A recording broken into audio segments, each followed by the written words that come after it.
Happy New Year and welcome to the Outback Bowl.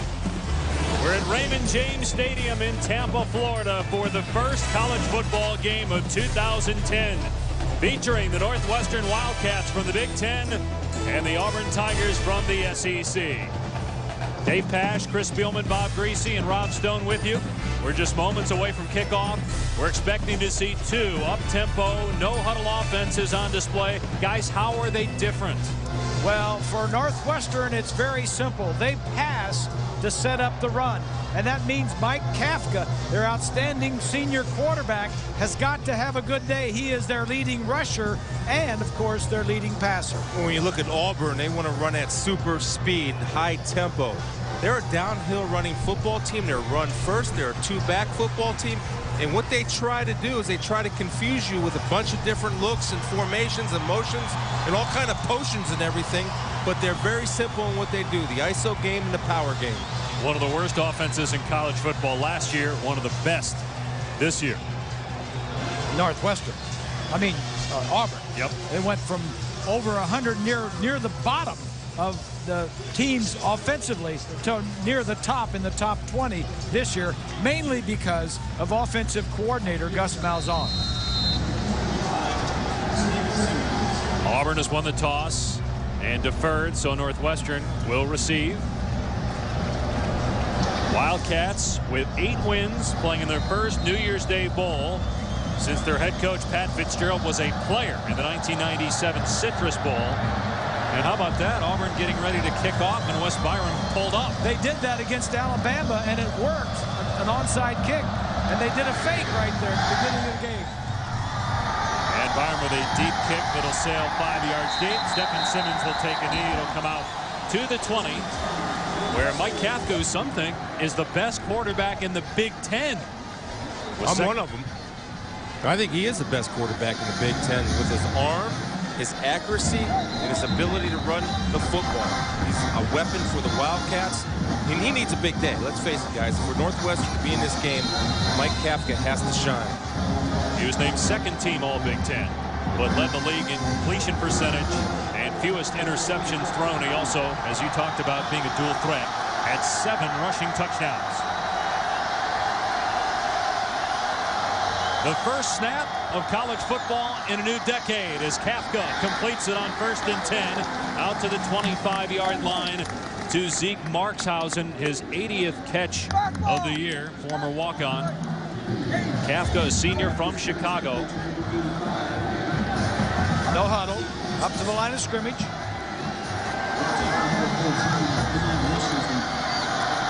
Kafka gonna run, and Josh Bynes brings him down after maybe a half a yard.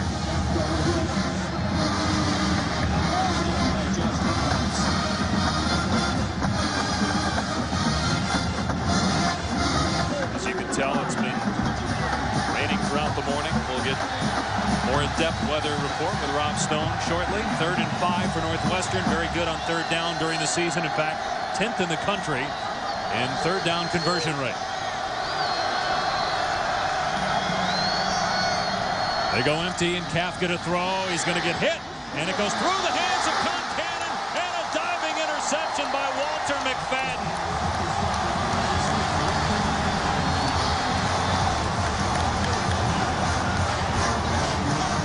McFadden was here in Tampa as a fan watching his brother Bryant win the Super Bowl with the Steelers a year ago, and now he gets an interception to start 2010. That's just great ball skills. That's his 5th interception of the year, and a big break for Auburn early in this ball game. Starts up front with pressure. Pressure's your best pass defense.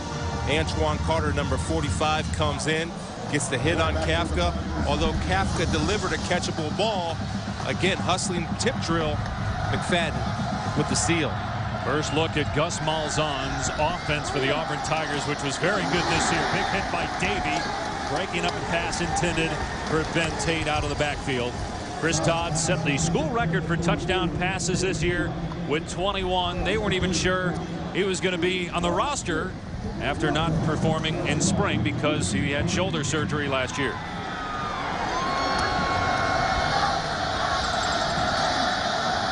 Out of the air, finds Fannin, able to break a tackle, but good pursuit to the football by Brendan Smith. Taking a look at our starting lineups for the Auburn Tigers. Tate and Fannin, both very good runners and pass catchers. And Darvin Adams has become their go-to wide receiver and their big play threat. Pretty good offensive line. Lee Zimba making his 38th straight start on the left side.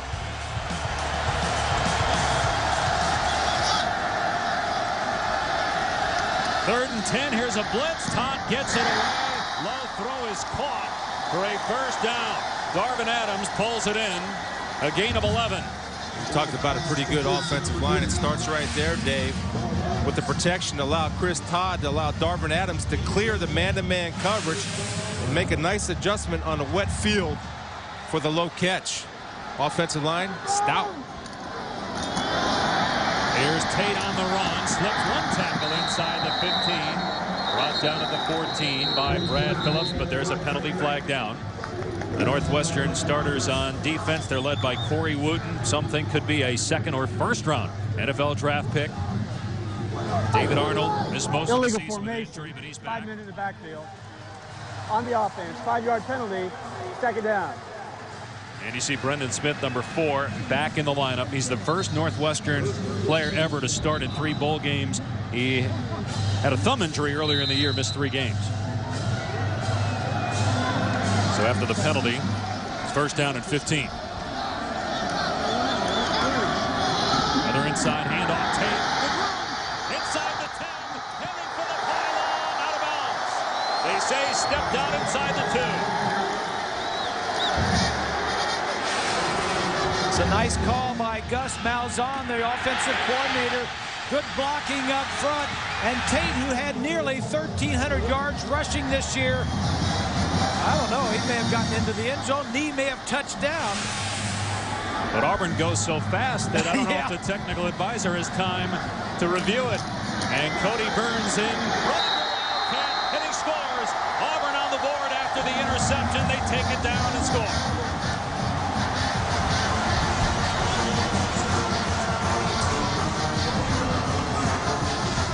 Cody Burns with his 5th rushing touchdown of the season. He is their Wildcat quarterback.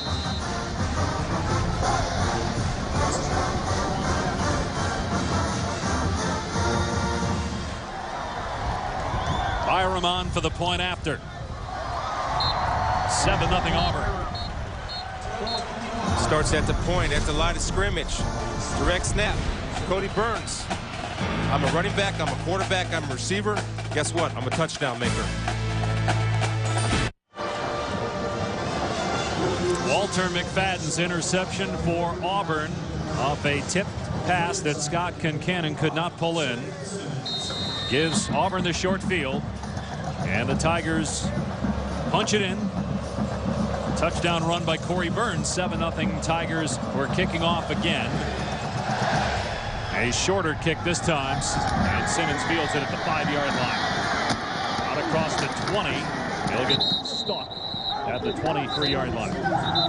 Everybody, Dave Pasch with a couple of Hall of Famers. Bob Greasy in the Pro and College Football Halls of Fame. Chris in the College Football Hall of Fame, as well as the Bloomin' Onion Hall of Fame. I didn't know that. That's a pretty special award. Does that mean he ate so many Bloomin' Onions? He did, yes. He set the record. He does that. Guys, you talk about an offense. Auburn, we know how talented they've been over the years at the running back position. And we're seeing another good one here with Ben Tate.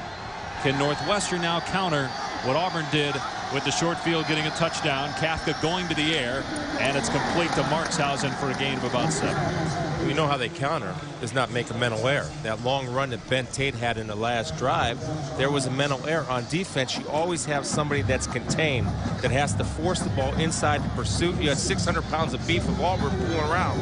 There's nobody forcing the ball inside. So you're not going to stop them if you do that.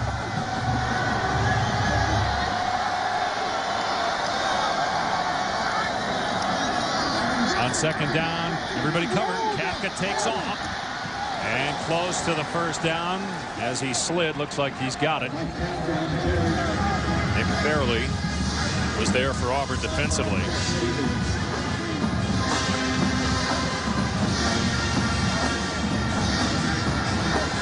The short huddle right at the ball. did not give him the first down there, so it's 3rd down and a yard from the 33-yard line. They need to get this here. And going to be close. Jacob Schmidt, who is their short yardage back. He's their heaviest back, and he weighs only 200 pounds. He did get the first down as we look at the starters on offense for the Northwestern Wildcats. Second team All Big Ten quarterback Mike Kafka. And on the outside, Markshausen, the former walk-on, has become a star at the receiver position, along with Andrew Brewer, former quarterback. And their offensive line starts freshmen and sophomores. And this is an 8-win team. There's a shovel pass to Dunsmore, their super back, as they call it, out of a hybrid tight end / H-back. He's out to the 40. Nice little play call right there. They ran the option in the first series without the option to pitch a shovel pass.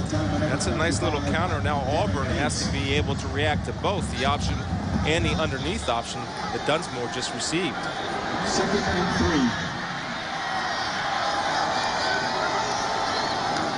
Flag down, and Kafka has Dunsmore again.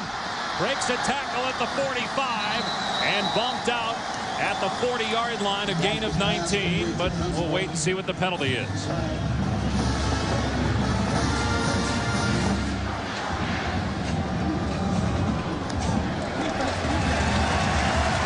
Offsides, number 52 of the defense. Penalties declined. 1st down.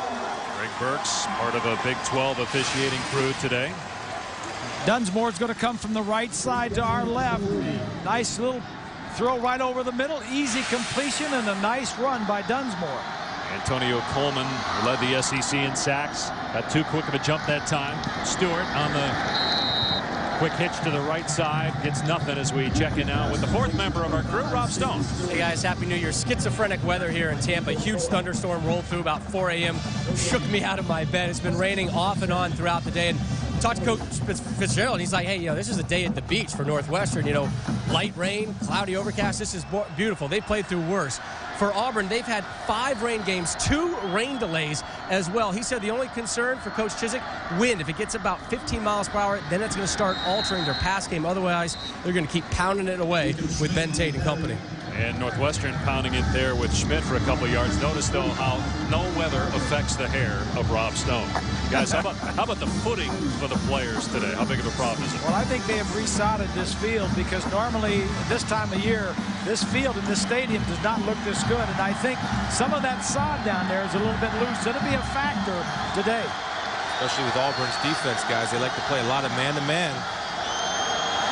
And Vines offside. Second offside penalty on this drive by Auburn. Prior to the snap, offsides, number 17 of the defense. 5-yard penalty, 1st down. The Auburn defense last in the SEC in points allowed, in part because they're on the field so much. Antonio Coleman, outstanding pass rusher. He's a senior, came back after he could have gone pro last year. Antoine Carter now healthy. That's helped Coleman have the type of year that he's had. And McFadden had the pick earlier in the game to set up that first Auburn touchdown. Kafka to the air, dumps it off. Dunsmore going to hit short. Nico Thorpe brought him down about a yard shy of the first down. We'll see what Northwestern does on 4th. It looks like they're planning to go. That's a very similar play. Dunsmore crossing that they hit just a little while back. This time, Thorpe says, fool me once, shame on you. Fool me twice, shame on me. I'm making this tackle short. 4th down and 1. How about this decision, guys, early in the game to go on 4th down? Absolutely, you go for it. Oh, yeah. You have nothing to lose. It's the bowl game, start of a new year. Northwestern letting the play clock run down, and then we'll call a timeout. Maybe talk more about what play to run or whether Pat Fitzgerald wants to change his mind. Midway through the opening quarter, the first college football game of 2010. It's 7-0 Auburn at the Outback Bowl.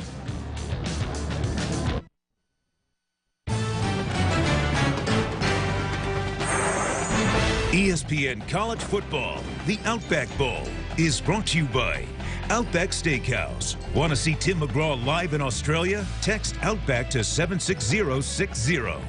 Capital One, what's in your wallet? and the 2010 Ram trucks. Give tough a smarter name. Ram. Auburn and Northwestern have been in Tampa all week. Players, fans, and bands headed to Clearwater Beach for a tug-of-war battle won by Auburn. Tigers winning the game as well right now, 7-0. Northwestern faced with a 4th down and short from the Auburn 31-yard line. You got press man-to-man coverage, athlete versus athlete. Kafka, the quarterback, and a rollout and throw, and Stewart makes the catch as Northwestern picks up the first down to the 26-yard line. It's a nice little pick play right there, bringing Stewart across the formation, making his man go over the top to cover to give him room to work, and you have the 2 Northwestern outside wide receivers running a pick, allowing Stewart an open lane to the flat. Well executed. Good call. R.B. Fields in the game at running back. We'll see about 3 or 4 different backs for Northwestern and about 7 or 8 different receivers. There's Jeremy Ebert, his 16th catch on the year. Gets about 6 or 7. What you're seeing is what we said before. Northwestern throws the pass to set up the run, and a lot of these things are short passes because that sets up your run. Or that's like a running play, as a matter of fact. They say that Ebert stepped out of bounds at the 27, so only a 3-yard gain, and then Kafka gets a handful running the ball to the left. Goggins brings him down just short of the first down marker. 12th play of this drive coming up for the Wildcats. The amazing thing to me is that the tempo that these 2 offenses operate, and one thing you have to look at is the tremendous amount of conditioning that these teams on the offensive line have to do and how well they're conditioned. I mean, I'm looking at these offensive linemen on both sides, and they keep coming off the ball in a hurry-up way. 3rd and 2. They go empty again. Kafka with time and hits Markshausen in between the numbers for another Northwestern first down. Let's take a look now at the Wildcat impact players. Well, the impact guy right here is Mike Kafka, the quarterback. He's outstanding, very smart, makes good decisions. We have, of course, Zeke Markshausen, his favorite target. 1 catch last year, about 81 so far, including this game this year. And on the other side, number 52, Antonio Coleman, 6.5 sacks the last 5 games. Kafka to throw again with time. Going to the end zone. Incomplete through the hands of Brewer. Might have been out of bounds anyway had he caught it. But to your point earlier, Chris, about Kafka, he's a guy that towards the end of the season has really become a terrific passer. Well, the other thing is he had the hamstring. He got the hamstring in the first half of the Penn State game when Northwestern had the Penn State Nittany Lions on the ropes. But I watched him all year, watched a lot of film on him, and I don't know where he's rated, but I know this. I'll promise you he'll be on the NFL roster next year. Back-to-back 300-yard passing games, including 326 in the win against Wisconsin to close the regular season. Quarterback draw. Kafka inside the 10 and lunges to the first down marker at the 4-yard line. This is what makes him so very dangerous. Even when they spread it left to right and there's nobody in the backfield, there is a passer there and there is a runner in Mike Kafka there. Like I said, he gained over 400 yards rushing this year. He was the leading rusher on this ball club. Pat Fitzgerald telling the Northwestern crowd to settle down a bit. They sold their complete allotment of tickets, about 11,000, and the enrollment at Northwestern is only 8,000. First down and goal for Kafka and company. I wouldn't be surprised to see another run by Kafka. Play clock at 1. They did not get it off. Delay on the Wildcats. Prior to the snap, delay on the offense. 5-yard penalty, first down. Well, coming up later today on ABC, it's the Rose Bowl game presented by Citi. Ohio State taking on Oregon, and then Thursday, January 7th at 8 Eastern on ABC, Texas and Alabama in the Citi BCS National Championship game. I played in a lot of games in college and a lot of games in pro. I forget a lot of games, but I'll never forget the game that I played at the Rose Bowl, Chris. You played there too, I know. You look at those matchups right there. Ohio State hasn't seen an offense like Oregon, and Oregon hasn't seen a defense like Ohio State. Kafka's pass nearly intercepted by Nico Thorpe. Guys, the Big Ten has lost 6 consecutive BCS games. How big is it for the conference for Ohio State to beat Oregon today? Well, as we look at the near interception here by Thorpe. Well, I think the national perception for Ohio State is down. I mean, yeah, they're good in the Big Ten, and the Big Ten perception nationally is down. So it's important for them to go out and beat a quote-unquote speed team like the Oregon Ducks. Big Ten 1-1 this year in bowl games as Schmidt stumbles and tries to crawl, but his knee was already down at the 6-yard line. Last year, the Big Ten was just 1-6 in bowl games, and the lone win was here at the Outback when Iowa knocked off South Carolina. So far this year, the Big Ten is 1-1. Minnesota getting beat yesterday. And Wisconsin knocking off Miami, Champ Sports Bowl, earlier in the week. 3rd and goal for Northwestern. And you got Brewer right here in the slot. He's a big target, about 6'3". Obviously an advantage down in the red zone. Kafka gets the pass away, and McFadden makes a great play. His 2nd interception. He might take it to the house. Nobody going to catch McFadden. Touchdown Auburn. Wow.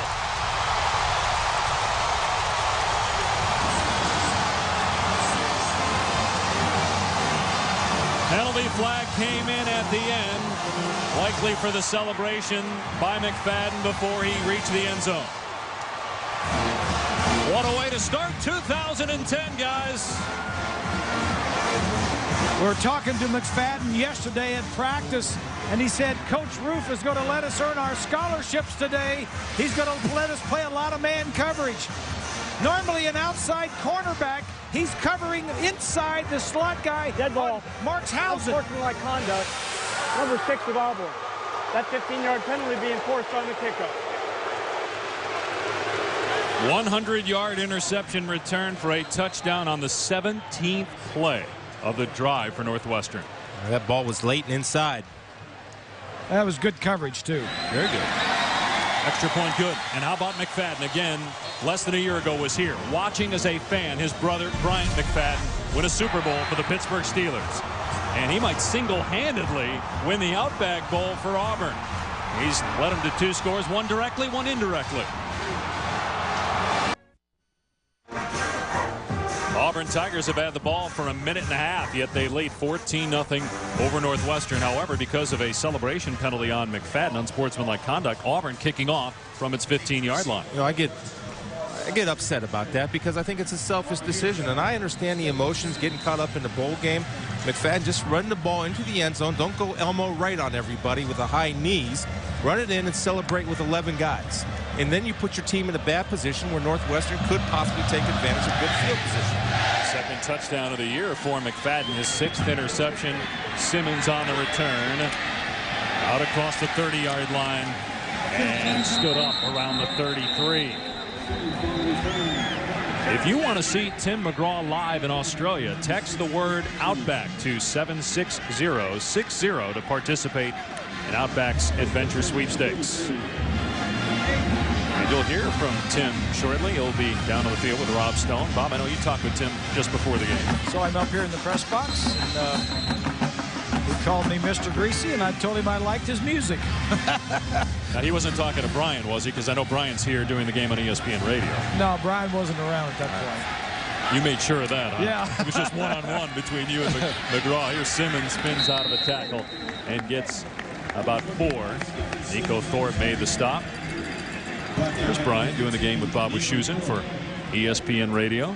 I wonder if he's making excuses for the quarterback like somebody else I know. Of course he is. Kafka whirled to the turf after a gain of 1 by Craig Stevens.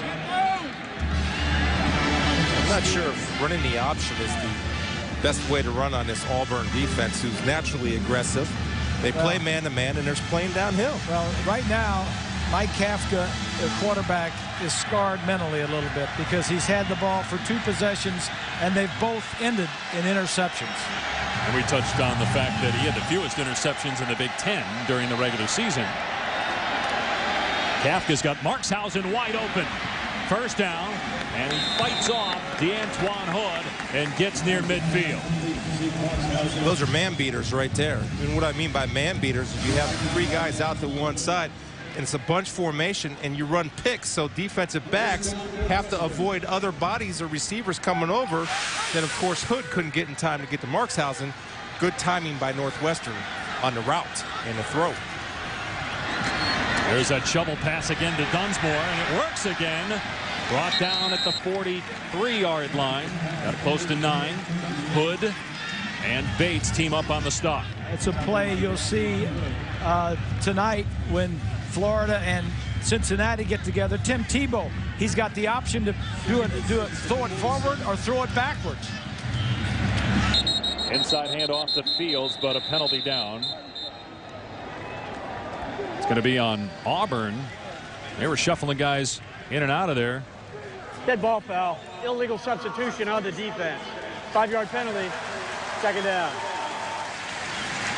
So another defensive penalty on Auburn. Well, that's the object of the no-huddle offense on both sides. If you see them try to substitute, usually have a quick audible, or the center's aware and you snap the ball, either get 12 men on the field or the illegal substitution. That's why many teams run the no-huddle. I saw Ted Roof. He's in his first year at Auburn. He was at Minnesota last year as the defensive coordinator.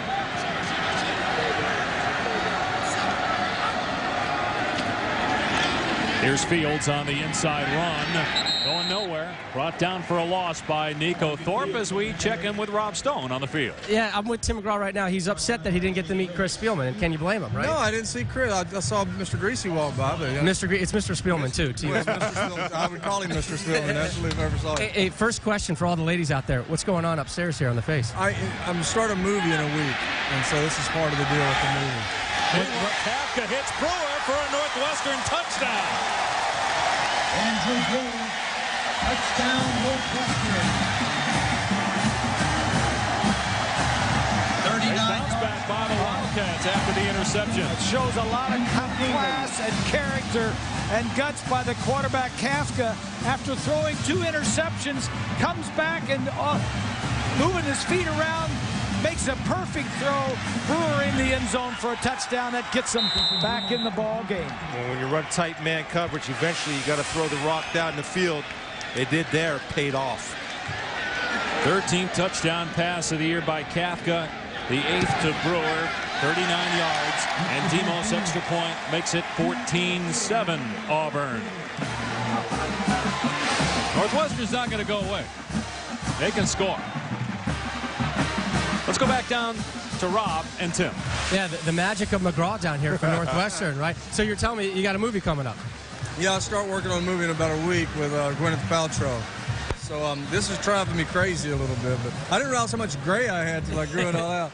We can get some just for men for you if you want. I have the same problem when I grow it out too, Tim, so don't worry about it. Shake it off. You got some trips headed to Australia coming up soon, right? Going to Australia in September, I believe, is when the tour goes there. You know, Outback's sponsoring my tour next year, and we start touring in February. And there's this whole texting program where you can text to win a trip to Australia to go. But I don't know. I can't text. I just learned to text. Just learned. What took you so long? Who taught you? My daughters. Yeah, my daughters taught me to text. You've been in 2 football movies, Friday Night Lights and The Blind Side. Why? Kind of are these roles being drawn to you? I don't know. You know, I'm a big football fan, you know, and I grew up playing football and love the game. And I guess those are the best scripts that I found at the time when I was looking for a script to do. And in fact, Blindside was something that I knew about and wasn't sure I wanted to do because I didn't make sure I wanted to do another football movie. And then I read the script and saw well it was written. I knew Sandra Bullock was going to be involved, so I couldn't turn that down. I call her Sandy, by the way, just between you and me. Tim, thanks so much. Happy New Year, safe travels, and go upstairs and say hi to Mr. Spielman. He's a good guy. He won't bite you. I will. I don't want him to run over me.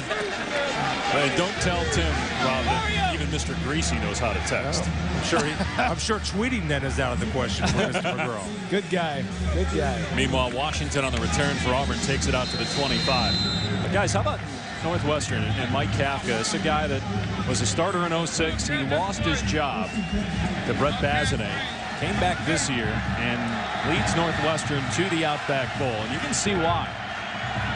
He's starting to get some attention around the country and from pro scouts. Great bounce back after 2 interceptions.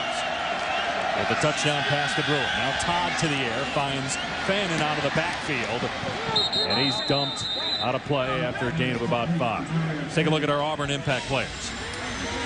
For Auburn, first up, Chris Dodd, the quarterback. As you mentioned, he set a record, a SEC record, 21 touchdown passes. He'll be involved in the ball game today. Ben Tate leads the team in rushing, almost 1,300 yards. He'll have a good day today if they get the ball and get it running.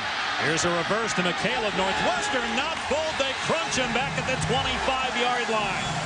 Jordan Maven read it well.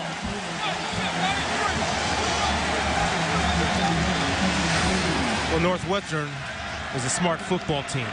One time they got outflanked. This time they're not going to get outflanked. What you see there is a crackback. That means an outside receiver comes on the inside defender. The most outside defender then must replace. Maven did a great job of reading, forcing the ball back inside, and sealing the deal with the tackle. 3rd and long. And Todd's pass off the mark. Incomplete. Intended for Darvin Adams. Auburn goes 3 and out. Reese and I were talking before the game that Northwestern is a team that doesn't panic. I mean, they know what they do and they trust what they do, right, Reese? That's for sure. Well, that goes to the head coach, Pat Fitzgerald, guys. And this is a Northwestern team that's been through a lot. These seniors for Northwestern, the last group that played for the late Randy Walker, who passed away in the summer of 06. Pat Fitzgerald was an assistant at that time. He gets a call saying, you're going to be the guy. You're going to be the head coach. And look what he's done with this program. 9 wins last year, 8 this year, as Brewer will let it bounce inside the 30. It'll be down to the 26-yard line. Well, some great games today. Our bowl lineup coming up on ABC. It's the Capital One Bowl. 3 Big Ten teams, 3 SEC teams in action. And it ends for us on ABC with a Rose Bowl game presented by City, Ohio State, Oregon. Look at that Cincinnati-Florida game. I think that would be one of the biggest upsets in college football history because of the circumstances surrounding the game. You have 2 coaches that left Cincinnati, and Jeff Quinn's coach tonight, but then going to Buffalo. And you have one team motivated by sending Urban Meyer off to his rest with a victory. Kafka completes it to Markshausen for a few. Do you agree with that? One of the biggest upsets in history? No, I don't agree with that. Of course not. I can't agree with that, right? But what I do see on that schedule of games today is college football is going to be saying goodbye to a couple of legends, if you will. Bobby Bowden from Florida State and Tim Tebow. What a great player. What a great inspiration for college football Tebow has been. Kafka has it complete. Another Northwestern first down. Stewart to the 46-yard line. What a great throw this is. In between the defenders, over some, just a great throw. Well, watch, he uses his eyes, Bob.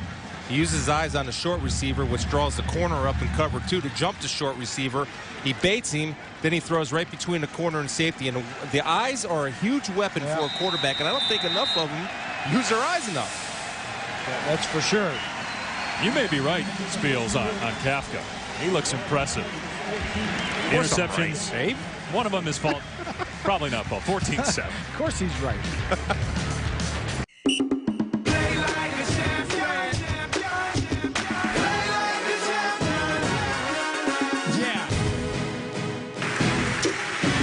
An entertaining first quarter in the books at the Outback Bowl. Auburn on top of Northwestern 14-7, despite the fact the Wildcats had the football for more than 12 minutes in that opening quarter.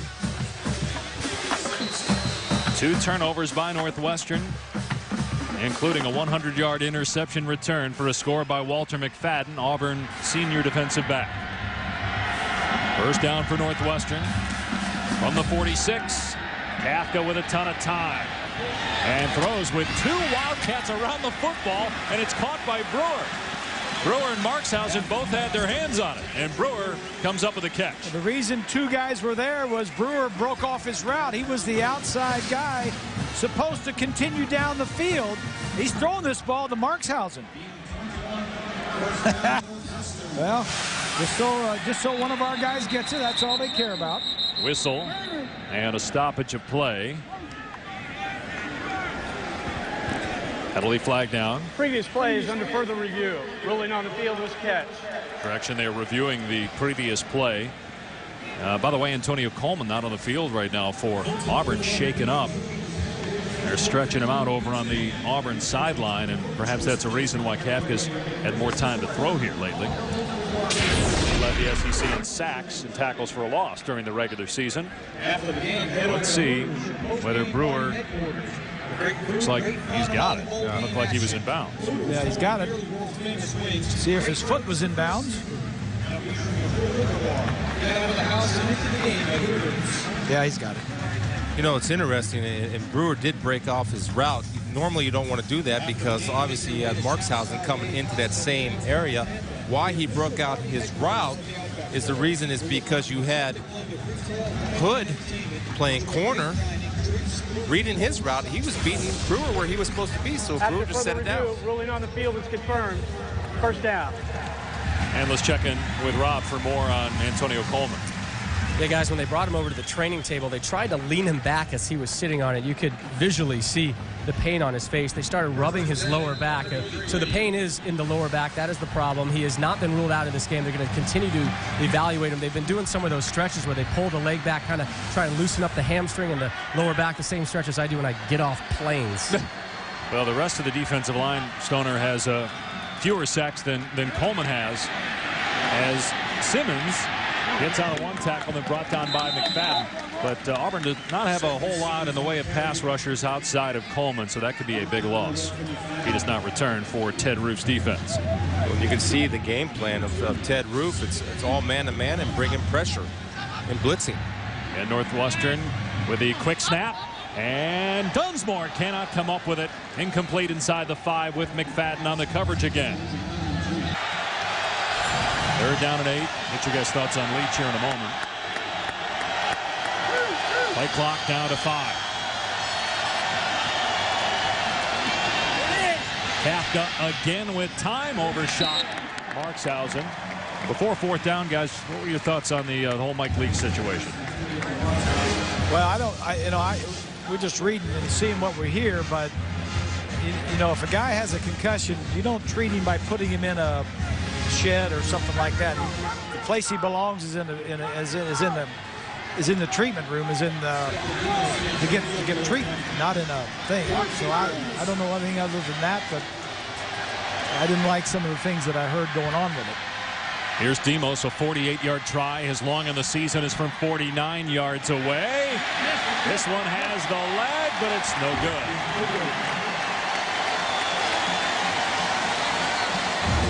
So nothing on that drive for Northwestern. It remains 14-7 Auburn.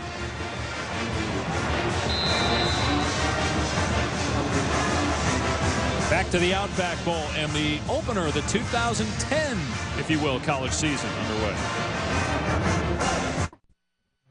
Mike Kafka trying to lead Northwestern to, believe it or not, its first bowl win in 61 years. But the Wildcats down 14-7. Their only bowl win was the 1949 Rose Bowl against Cal. Since then, they have lost 6 straight bowl games, including an overtime thriller in the Valero Alamo Bowl a year ago to Missouri. Auburn taking over after the missed field goal. Nowhere to go for Ben Tate. Let's take a look back with our Mazda Drive recap. And the interception by McFadden, his first interception, then a long run by Tate, which set up the 1-yard touchdown run by Burns. The other touchdown scored by McFadden on a length of the field, INT for a score. Out on the flat it goes, running room. Adams across midfield. And all the way to the 42-yard line. Boy, Gene Chizik, in his first year as a head coach at Auburn, really picked a good coordinator in Gus Malzahn. He's been able to dial him up, not just at Auburn, but at Tulsa, and prior to that at Arkansas. Well, I tell you, Zimba, the offensive tackle, did a great job of operating in space on Maven, the corner. Ben Tate on the carry, stood up and ripped down by Brad Phillips at the 37-yard line. He's got a little pressure on him because the number of plays, 33 plays for Northwestern, only 8 so far in this game, maybe 10 right now after this drive, but he hasn't had the ball much.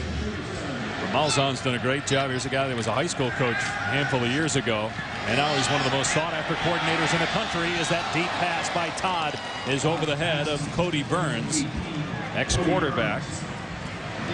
Malzahn has put Auburn in a position where likely today they'll set the single-season school record for total offense.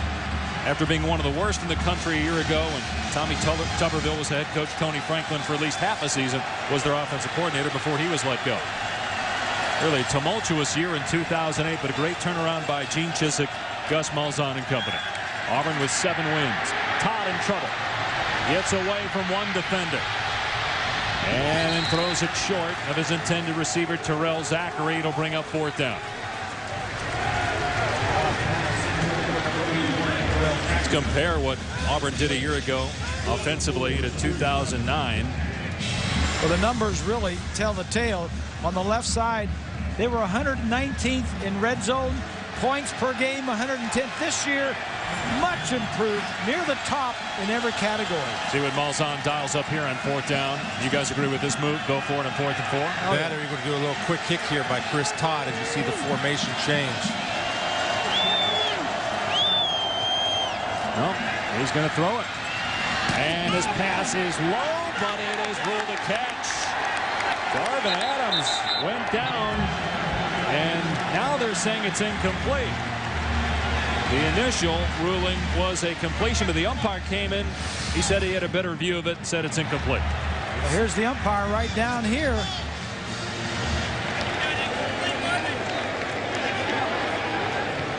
See the ball coming in. Yeah, his hands are underneath. The arms are underneath. To me, that looked like a good catch. Well, every play in college football is reviewed, and they're going to further review this play. Again, it has to be indisputable video evidence to overturn the ruling in the field, which was incomplete. Now, you're right, Chris. It does look there like a catch. I look at the forearms. You see the forearms are underneath between the ground and the football, and he's securing that football. And they were in like a short punt formation. That was to protect against any outside blitz. And Todd throws a low ball where only his guy can get it. And to me, the forearms were between the body and the ball in the ground. We'll come back and see if it is indeed incomplete and Northwestern ball.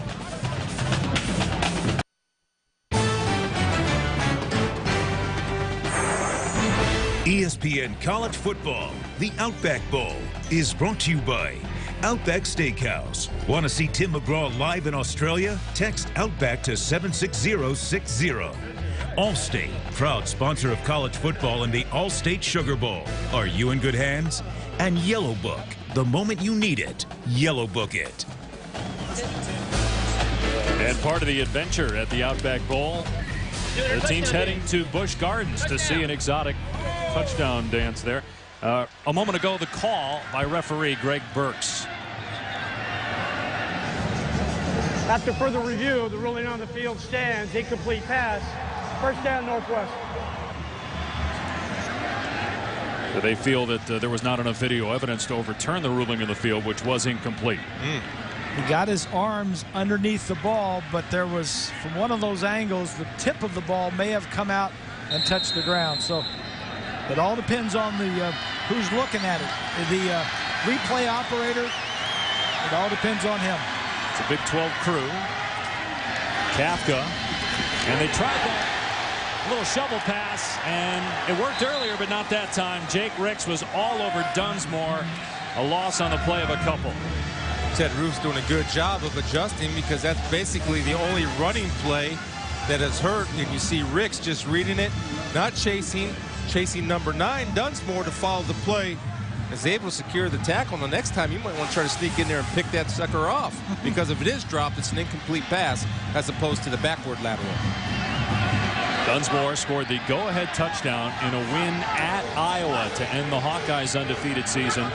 Northwestern had some big wins this year as about 4 offensive linemen jumped that time.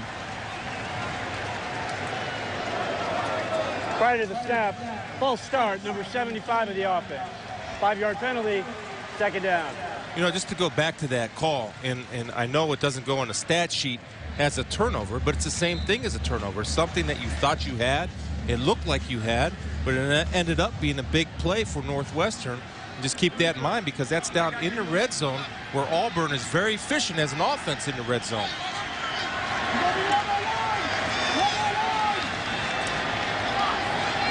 Now, back-to-back negative plays, including at false start. Kafka trying to get some of it back.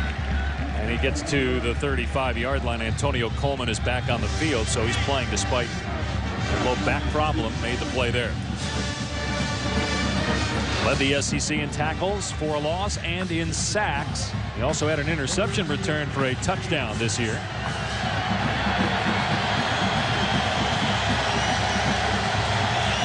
A handful of defensive touchdowns for Auburn, including one in this game, which right now is the difference. And Kafka with a long throw from the far hash to the near sideline. Markshausen cannot make the catch. Incomplete. He wants to throw the flag. It was a long throw, and Kafka didn't have any room to step into this. Even if they were to review this further, it'd still be 4th down. Coleman applying the pressure. The back seems to be loosening. And as Bob mentioned, when you make that type of throw, you got to get your legs into it, or it's never going to get there. I don't care how strong an arm you have. Stefan Demos, his long punt of the year is 47 yards. His long field goal is 49. Go figure that one. He's both the punter and the place kicker. Rolls that one down near the 20. Well, Pat Fitzgerald and the Northwestern Wildcats trying to win their 9th game of the season, but they trail Auburn, which is in search of win number 8, 14-7. Auburn's defense done a pretty good job on Northwestern's offense the last couple of possessions. The Tigers holding a 7-point lead here in the 2010 Outback Bowl. Dave Pasch, Bob Greasy, Chris Spielman, Rob Stone. Northwestern with 8 wins on the year. Auburn with 7. The Tigers were under 500 a year ago. Gene Chizik in his first year as the head coach here at Auburn, former defensive coordinator. And Ben Tate on first down gets about 15 on the ground. How well has he played? Coach Tressel took the ball out of his hands. They've been running for 200 yards a game. Tate takes a shot there to the legs by Maven, gain of a couple. I think this is the start of 2010 season for Ohio State and Terrell Pryor. I think Tressel is going to, you know, he's going to be a junior. He's been here. He knows how to take care of the ball. He knows how to throw. He knows the system mainly. That's the big thing. I think he's going to loosen the ropes on him a little bit today going into next year. Well, he hinted at that at the beginning of bowl practice, said he was going to do that. I got to see it to believe it, though. Todd completes it right at the first down marker to Adams. And that Rose Bowl game presented by City is on ABC at 4:30 Eastern. I know Chris was out there, and we played. Did you go to Lowry's Steakhouse? Yeah. Is that Beef Bowl. You know, way back, that place has been there a long time, because way back when I played, we went there. Yeah, well, you know it's been there a long time. You didn't have to say that. Oh, we had to get it in at some point. You knew it was coming. I know, you guys. Cody Burns in the game at quarterback. He scored a rushing touchdown in the first quarter and gets 9 there before Brad Phillips makes the stop. Corey Wooten on the sideline. You can only imagine that it's because of injury, because otherwise he'd be out there. He's their best defensive player. He ripped up his knee in the Alamo Bowl last year and then was bothered by an ankle sprain earlier in the season. He's finally close to 100% though, or so we thought. Yeah, he's a 4-year starter making his 48th start. The only time he's on the sideline is when their offense is on the field. Great player as Todd looks downfield, airing it out. Got a man there. It's caught. Touchdown, Quindarius Carr.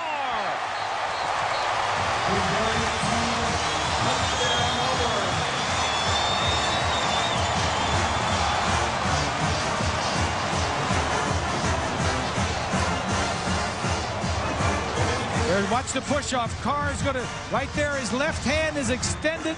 They get a little push off on Smith. Single coverage. Good throw by Todd. Just put it up and give your guy a chance to make a play. That's the game plan. You short, run. Check him deep. Beat Brendan Smith, who allowed himself to get pushed off by Carr. One after is good. 46-yard touchdown. Chris Todd, a school record 22nd touchdown. after just 5 touchdowns a year ago. If only Auburn could learn how to celebrate. That deserves a penalty. They got one earlier. You got it right the second time.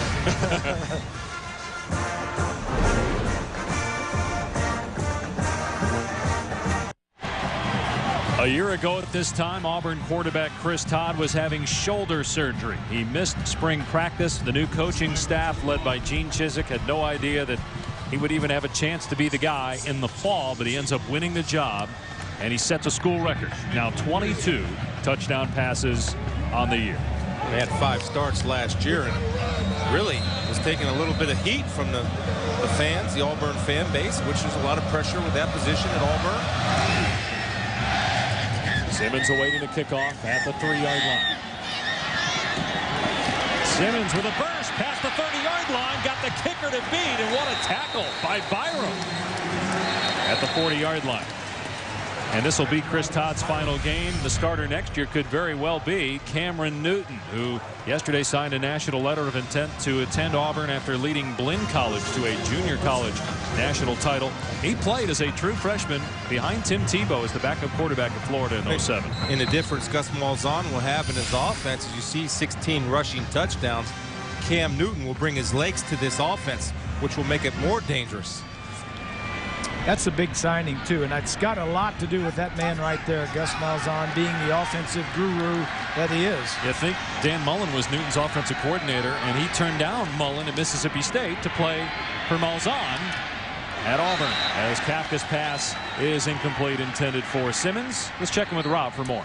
Hey, guys, during our conference call a couple days back with Coach Gene Chizik, he was talking about how important it is to find a quarterback for next year, and he was saying, you know, right, maybe it's somebody we have here, maybe it's somebody we're going to get. He was kind of hinting that they had their eye on somebody. I talked to Coach pregame on the field. I mumbled, you know, Cameron Newton. Oh boy, did his eyes light up, mouth kind of dropped. He said, let me tell you, that is a signing. That is a big boy, and he was borderline drooling, guys, at the prospects of having him in January and schooling him under Malzahn. Kafka's pass off the mark. It'll bring up 3rd down. Well, Gene Chizik told us in our conversation with him this week, when you guys talked at the start of the telecast about this being a downhill run team out of the spread, but he says one of the elements we haven't had this year, although you saw it on that last drive, has been the long pass. Well, and that's going to come, and you keep the dub. Remember, this is the first year within the offense.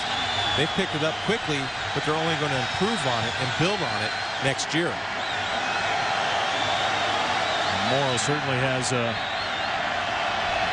Cameron Newton rather certainly has the arm strength, as Kafka gets out of one tackle and then finally brought down well short of the 1st down by Derek Likes. It's a job of Likes on the second effort. Missed him the first time, but when you have the luxury of running different defensive linemen in and out of there, they're fresh. Didn't stay down on the ground, did a nice little seat roll to finish the tackle on Kafka. And Quindarius Carr just got his first ever touchdown, only his 2nd career catch. Now back to return the Demos punt.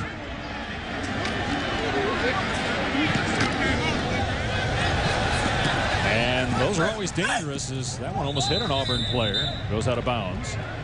It'll be Auburn football. Well, we talked about Auburn quarterbacks. They've had some pretty good running backs over the years. 1985 Heisman Trophy winner Bo Jackson used to light up Chris when they'd play in the NFL. Rudy Johnson, Ronnie Brown, Cadillac Williams, Kenny Irons. How about James Brooks and Joe Cribbs and Stephen Davis, Tony Richardson? Yeah. Even Brandon Jacobs had a cup of coffee at Auburn.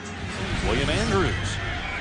I think James Brooks is one of the most underrated NFL backs to ever play the game with the Chargers and the Bengals. He was an outstanding football player.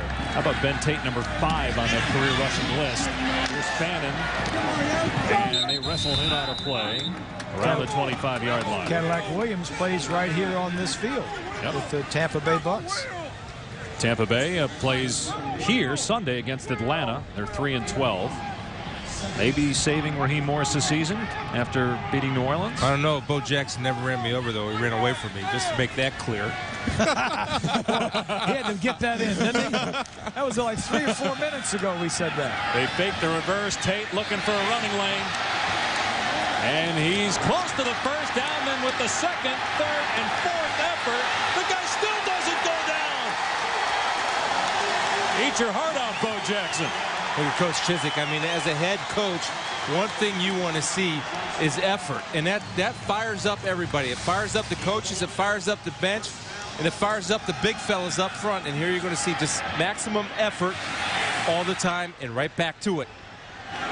Tate again, busts a couple of tackles, and out near the 43. Watch the effort. 2 guys, 3 guys, 4 guys have a shot at him. Still going. Runs out of the grasp. Expect this offense to get quicker and quicker in between plays as they go down the field. Tate, second team All-SEC. Here's his backup, McCaleb. And he gets the first down, stood up by Maben. McCaleb, a freshman who missed a couple of games with injury. Auburn every year has an excellent running back, and Tate ends up 4th this year in the SEC in rushing. Meanwhile, their right guard, Baron Isom, shaken up. Their offensive line has played together. This is their, I believe, their 122nd combined start for this offensive line. When you have that, you have teamwork. But Isom being tended to by the Auburn trainers. 21-7 Tigers. Right guard Baron Isom being helped off the field. Auburn leading Northwestern 21-7 here in Tampa at the Outback Bowl with Bob Greasy, Chris Spielman. I'm Dave Pasch. Rob Stone down on the field. Isom faced a suspension earlier in the year for a violation of team rules, missed a couple of games. Otherwise, this offensive line has been together. And Bart Evans, who's really the backup center guard and tackle, will come into the game at right guard. Cody Burns in at the quarterback position. And Burns finds a hole and crosses midfield, gets about 5 to the 48-yard line. Quentin Davey on the tackle. Auburn started the year 5-0, guys. At one point was ranked 17th in the BCS standings. And the schedule got tougher. Now, yeah. Granted, they did beat West Virginia early in the year. They lost 5 of their last 7 to end up the season 7-5. Played well, though, against Alabama. Led that game 14-0. As Tate gets to the outside and gets slowed up, but is able to get the first down, and then a flag flies in the middle of the field.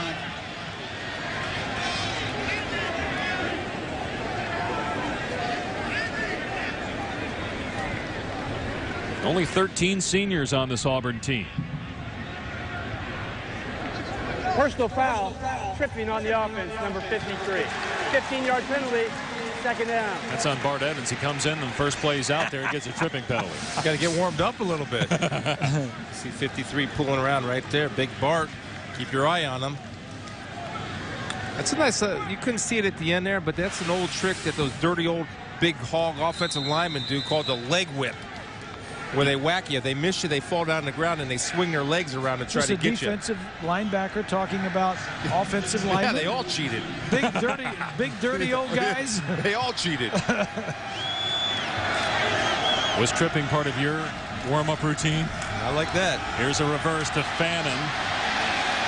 And Fannin caught it back. And gets back to midfield. Nate Williams there for Northwestern. Just interesting to see that Auburn now has had a chance to run their offense at a high pace. If it's starting to wear on the Northwestern defense, they try to get substitutes in and out of the game, but I see hands on hips in between plays. That's not a good sign. 3rd and 7. Northwestern in dire need of a stop, and a timeout called here by Auburn. Timeout, Auburn. They're first to the half.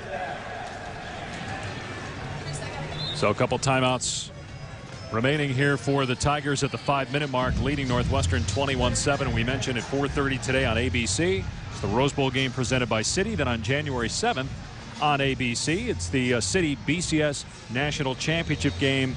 As I'm sure you guys have been breaking this down now for weeks. Who do you like, Texas or Alabama? Well, I like Alabama. I think Alabama plays defense. They play great run defense. Texas has a hard time running the football.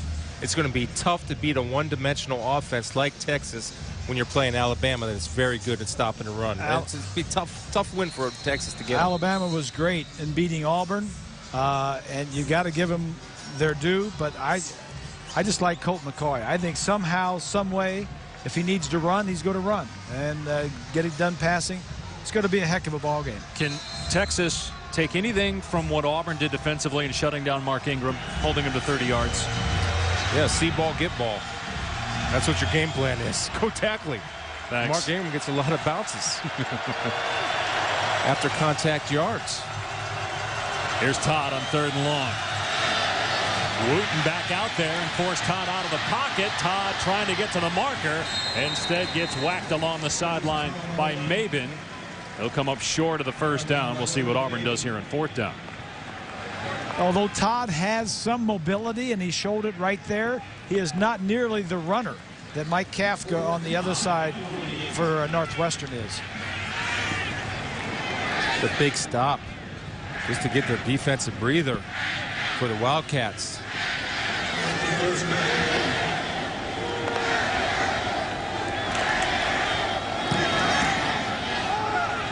Brewer gonna let it bounce at the 15. It takes an Auburn hop inside the 5-yard line down at the 4 as we go to the studio and say hello to Ryan Burr. Happy New Year to you as well, Dave. Coming up on the H&R Block halftime report, we indeed will follow all the college football today. Mike Leach speaks out against Texas Tech. You don't want to miss that. We'll have a Rose Bowl preview. Can Ohio State break the string of Big Ten teams losing at the Rose Bowl? And Bobby Bowden, his farewell game at Florida State, all coming up on the H&R Block halftime report. We'll see you then, Dave. All right, Ryan, Happy New Year to you as well. Closing in on 4 minutes to play. Concannon at the end of the 1st half gets about a yard. Northwestern has gone 3 and out the last 2 times it's had the ball. Tackle made there by Jake Ricks. And what Auburn is doing against Northwestern and against that spread and that short passing game, they're going belly up and they're playing tight man-to-man coverage on those wide receivers that are spread from left to right, and it's harder for them to get open. Starting to rain again. We'll see how that impacts the passing game. As Kafka has a man and he's off target, but good catch by Brewer. Northwestern has not won a bowl game since the 1949 Rose Bowl against Cal. 61 years ago today. Bob Voigt was the coach of the team. Like Pat Fitzgerald, he was a former player, former All-American at Northwestern, was only 31 when he was named head coach. This is what Pat was talking about this team getting over the mountain. That mountain is a bowl game victory that he's referring to. Pat just turned 35 years of age in early December as Markshausen picks up a much-needed Northwestern 1st down. Nico Thorpe brings him to the ground at the 16-yard line. Those are the man beaters. And Bob was talking about how Auburn's getting up in the face of Northwestern and challenge them. How you beat them is you run little crossing routes underneath to pick defenders off to give receivers room to work. I wouldn't be surprised if we see some more bunch formations to set the picks on the same side of the field. Kafka going to keep. And Ricks there again for Auburn along with Michael Goggins. Let me follow that up with what Chris just said. And we know we try offensively, we try bunches, we try crossing routes. What other things gave you as a linebacker and defense in general problems in coverage? Well, if you're talking about man coverage, it's the fact that you have to run the football, which Northwestern cannot do.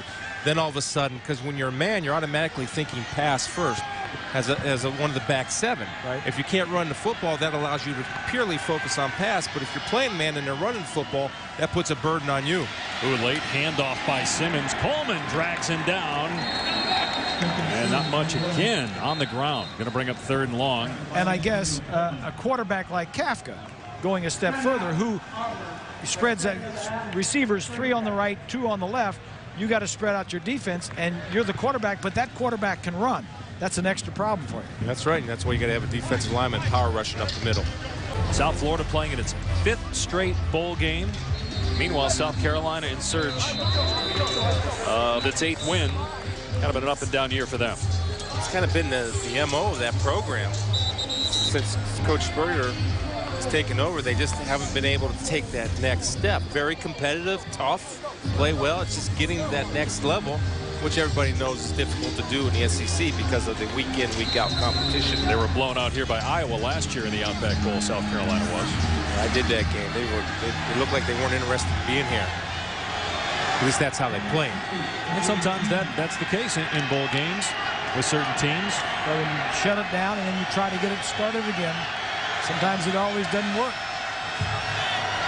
3rd and 8. Kafka going downfield, overthrew Brewer. There were 3 Auburn players in the vicinity as well. 4th down. That's one I think you do throw away, because if I'm seeing 3-on-1 and I trust my guy Brewer, he's the next quarterback. We used to sit in meetings together, but I don't trust him that much. Let me go ahead and throw that to the hash mark as he's running to the middle of the field. Crossed him up there. They didn't go man-to-man as they've been doing. They went zone.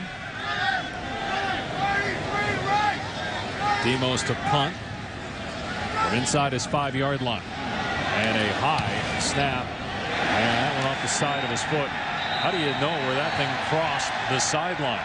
The official is spotting it at the 24-yard line. That's a 6-yard punt, if that is indeed where it ends up being spotted. Let's see. Now another official, the field judge, is coming over and he's saying the 36-yard line. So it's an 18-yard punt. Walter McFadden has been the difference maker for Auburn with 2 interceptions. This one off a tip pass. It set up Auburn's first touchdown. And then this one, he took the distance. Happy New Year, Auburn fans. 100 yards on the INT for a score. Shaken up, though, on the last Auburn defensive series. They're taking him to the locker room. And that's the case where you hope it's just cramps.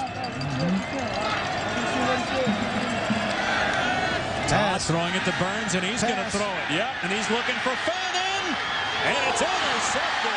Great pick by Sheriff McManus. Big play for the Wildcats. What do you think of the call, Grease? I love it. I do. I love it. You get a turnover in positive field position. Gamble with something. Try something. This is just great discipline by this defense. It goes back to Mike Hankwitz, the defensive coordinator, teaching his guys to play their areas, which you talk about all the time. Walter McFadden sees that he's got to come back out there. He says, you know, I'm not going to the locker room. I'm going to tough it out and play my final game at Auburn. Right. Kafka, quarterback draw.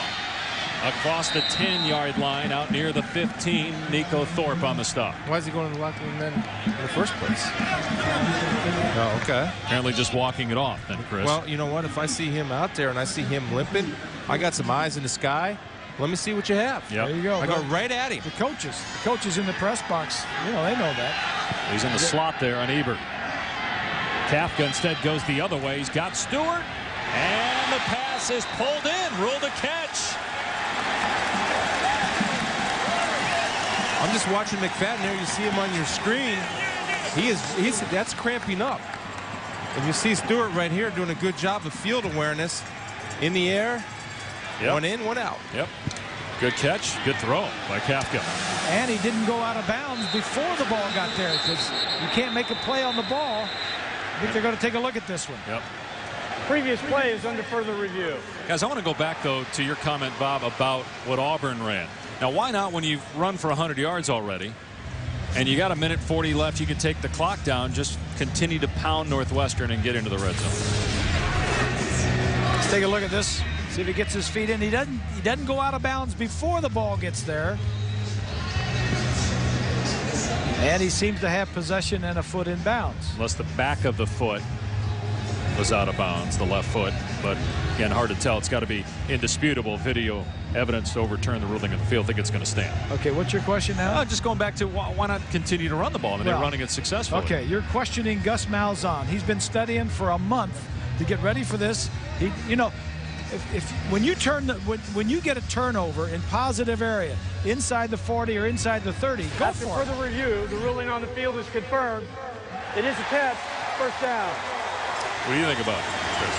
I don't mind going to try to drive the stake. You're up 2 touchdowns. I don't know if I'd go trick play. No, I might try to throw something that I know and trust that I've already hit on them that's been successful down the field. But I don't question the call. I think it's a good call. It's a good call. I mean, now's a perfect time to try. You're up 21-7.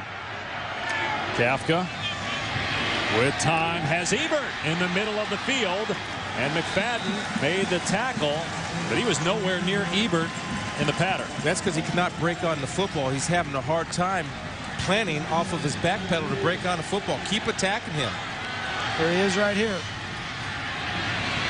Kafka to Stewart, and DeAntoine Hood right there to make the tackle. Northwestern still has 2 timeouts remaining, and they're going to use one here. You know, I wonder if they see that. He's in the slot. They love to play man. And I wonder if you might have to take a shot at him. That's what I'm asking myself. Now, I know they have coaches that are in a near vicinity to us. If you see him limp it, boy, you go right after him. Now, that might alter what Gene Chizik does and Ted Rupp do on defense, because you got to say, look, I got a wounded warrior out there. I need to make sure my safety is over there to help him to start leaning to his side. And he's the nickel guy when Northwestern goes 3 or 4 wide, so he moves inside. That seems to be where Northwestern is attacking. Just put your fastest guy in the slot and say, run a takeoff. That's the problem. Northwestern doesn't have many fast guys, and they don't have many guys that are big play guys that are really burners that can get down the field. If anybody is in that category, it's Brewer, and they've already tried that. Well, I mean, you try it again. You got to be, I know they're not overly fast, but you got a guy that's cramping and limping around, and he can't break. Climbing. Now right here. They do put Brewer over on that side of the field, and as you said, Bobby, he had a 39-yard touchdown catch in the first quarter. And Kafka throwing to Ebert, who's being covered by McFadden, and he's got the first down to the 32. So they went at him there. I think you keep going at him and see if he will stay patient, because he's got to be a smart football player and protect himself. Kafka 4-4 on this drive. They're going to Ebert again on McFadden. He makes the catch inside the 5. There it is, guys. Beautiful. I think they were just wearing him out. Right here, he's got pretty decent coverage, but he does not have his burst. And the ball's thrown low and away, and a great throw away from the defender, Grease. Nice and low for his guy can only get it. Yeah. McFadden just took off to the Auburn sideline, limping, and Auburn called timeout. They only had 10 guys out there. Timeout, Auburn. Well, you know, they're third and final. You admire guys being tough and want to stay out there. But if you're hurting your team, you know, take yourself out and get somebody else in there that can play. Well, here's the code, at least that I thought was the code. Anything upper body, you take a tough pill, suck it up, and play. Anything lower body, you can't run, you can't play, especially in the secondary. And what I think happened was that Northwestern attack, because you still have to work to play. And you see McFadden, he's high in his back pedal, so he's laid out of his break, and the ball's thrown away, and he lets the receiver get behind him. Great catch by Ebert going down. But I think Northwestern's attacking, and start using him and I think he feels like, hey, I'm having a great game. I've already got his name filled out on my player of the game sheet. You know, he's had 2 interceptions and returned 1 for over 100 yards for a touchdown. And he's having a great game. Well, now the officials are reviewing. Well, every play is reviewed, but further review here. But they did charge Auburn for a timeout there. The ruling on the field was complete. Again, based on the video we have, it looked like it was complete. You know, officials are talking to Pat Fitzgerald about it, though. No, I don't know if Auburn ask for the review? Well, it's being called an official review. Otherwise, it would be a challenge. Let me ask you this. Yeah. If I'm Northwestern, and I see Pat down there talking to the officials right now. He's on the 20-yard line, walking out with the officials by his team. And I would ask, if you're replaying, dude, you're killing my momentum here. What are you doing? Or charge Auburn with a challenge rather than an official review. Don't take my big mo away from me. Well, the referee went over to talk to Gene Chizik to let him know what's going on. I think they're going to give Auburn the timeout back because it was an official review. But did you guys get my point about the review? Yes, I do. The ruling on the field is confirmed. It is a catch. Auburn will not be charged a timeout. It has 1 remaining. But there's got to be a point in time, don't you, where these guys in the booth up here trust what those guys down there see without stopping the game. Meanwhile, 47 seconds remaining. Exactly. Northwestern has 1 timeout. They go empty. Kafka rolls left, throws end zone, broken up. Great play on a pass intended for Schmidt. It was freshman Darren Bates, true Frosh safety, has been a starter this year because of injury in the secondary. Well, not a bad time for a little quarterback draw, a little quarterback trap right here with a pulling guard to lead him up inside with the empty backfield set. Certainly you have to be aware of it. McFadden on the sideline. Kafka to throw again. Flushed out. Kafka being chased. Gets rid of it. Ebert is there. Instead, it is picked off. Initially it was ruled incomplete. Now they say interception. That's the second Auburn interception in the end zone. Cardinal rule mistake, Reese. What is it by the quarterback? Late over the middle. Kills you. That was Bell with his second interception. He's a freshman also. You can't throw across your body late over the middle. He's trying to make a play, and it's just not there. Throw it away and live to play another down. It looks like he caught it, too. 2 picks in the end zone. He had Stewart open in the back corner. The cornerback for Auburn took his eyes off of Stewart. Stewart was then able to get some distance. Just throw it to that back pylon. Don't try to make the miraculous throw. Guess what? It's a reason why it's a miraculous throw. Doesn't happen very often, Dave. 2 in the end zone, 1 return for a touchdown. So it's not as if Auburn has completely outplayed Northwestern, but because of the takeaways, they have a 2-touchdown lead. In the end zones. We said early on that Kafka would have to play well and have a good game for Northwestern to have a chance, because he is their offense. A couple of bad decisions, interceptions in the end zone. We'll see if McFadden can go in the second half. Had 2 interceptions in the first half and valiantly trying to play through that leg injury in the final stages of the second quarter. Let's check in with Rob Stone. Well, Coach, what is it with your secondary in the end zone today? Well, I'll tell you what, we're bending a little bit in there, but this is a very good football team. But somehow or another, when we get back down to the red zone, we're making plays right now. We're coming up with plays at the right time. Going back to your last offensive drive when you threw the interception, what was the offensive mindset on that drive? Well, we were in a position to strike quick. So, a lot of times when you get in that field position, we're going to throw a reverse pass. Hey, it was a great play by their safety. I think the ball was there. They made a great play on it. Coach, we appreciate your time live. Thank you. Thanks, Rob. Rob, get a hairdryer and a brush. Chris, get another bloomin' onion. Bob and I will continue to argue about that play that Auburn ran earlier in the quarter. 21-7 Tigers as we join Ryan Burr for the H&R Block halftime report.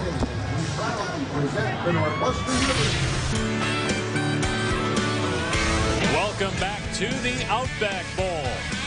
Raymond James Stadium in Tampa, Florida, where Auburn leads Northwestern 21-7.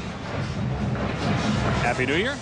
Dave Pasch alongside, as Tim McGraw calls you, Mr. Greasy, Mr. Spielman. Tim said I had to call you that. How about Mr. Kafka, guys? Mike Kafka, 35 pass attempts in that first half, 3 interceptions, 2 in the end zone. That's the difference in the ball game. The 3 picks by Kafka, 2 in the end zone. If they hadn't had those, they would be tied up 14-14 as it is. It's 21-7. Well, and you're taking points off the board, obviously. Now, if I'm Pat Fitzgerald, what do I tell my guys? Look, we're battling a mountain that we've been climbing for 60-some years. We still have a chance to get over that mountain, which is a bowl game victory. But you have to execute, not turn the ball over, and play a little bit better defense. Auburn has done a great job of executing on the offensive side of the ball, running their plan, doing what they do. And Ben Tate has over 70 yards rushing in the first half. Northwestern is definitely the Rodney Dangerfield of the Big Ten. They get no respect. 1949, their only bowl win. Now let's check in with Mr. Stone. That's right, Mr. Stone. That's what I tell my doctor. All right, talked with Coach Fitzgerald coming on out here. 3 main points. Number 1, I asked him, what'd you say to your quarterback, Kafka? And he said, flush it and move on. He got us here. He's going to continue to do it. We have all the faith in him. We need to finish. Seems obvious. 1 play at a time is the way they want to do it. But this is what I like, and Chris, you love it too. We want to tackle, right? And every coach says we want to tackle, but there's a reason he wants to tackle today because, as he said, we've been going for the ball so much, trying to strip it, watching the video and the tape on Auburn. We thought they had some loose ball security, so we've been so preoccupied trying to strip it. We need to focus on just actually tackling. And poor tackling by the offense, too, on that Walter McFadden 100-yard interception return for a score, though they really didn't have a chance to catch him. And you see Northwestern dominating time of possession, but again, Auburn with points on defense. They're also dominating turnovers. That'll square everything up real quick. Northwestern can score, and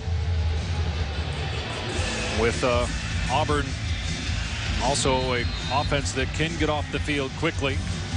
There's plenty of time for Northwestern because Auburn, just as they're able to score quickly, can also get on the field and go 3 and out offensively.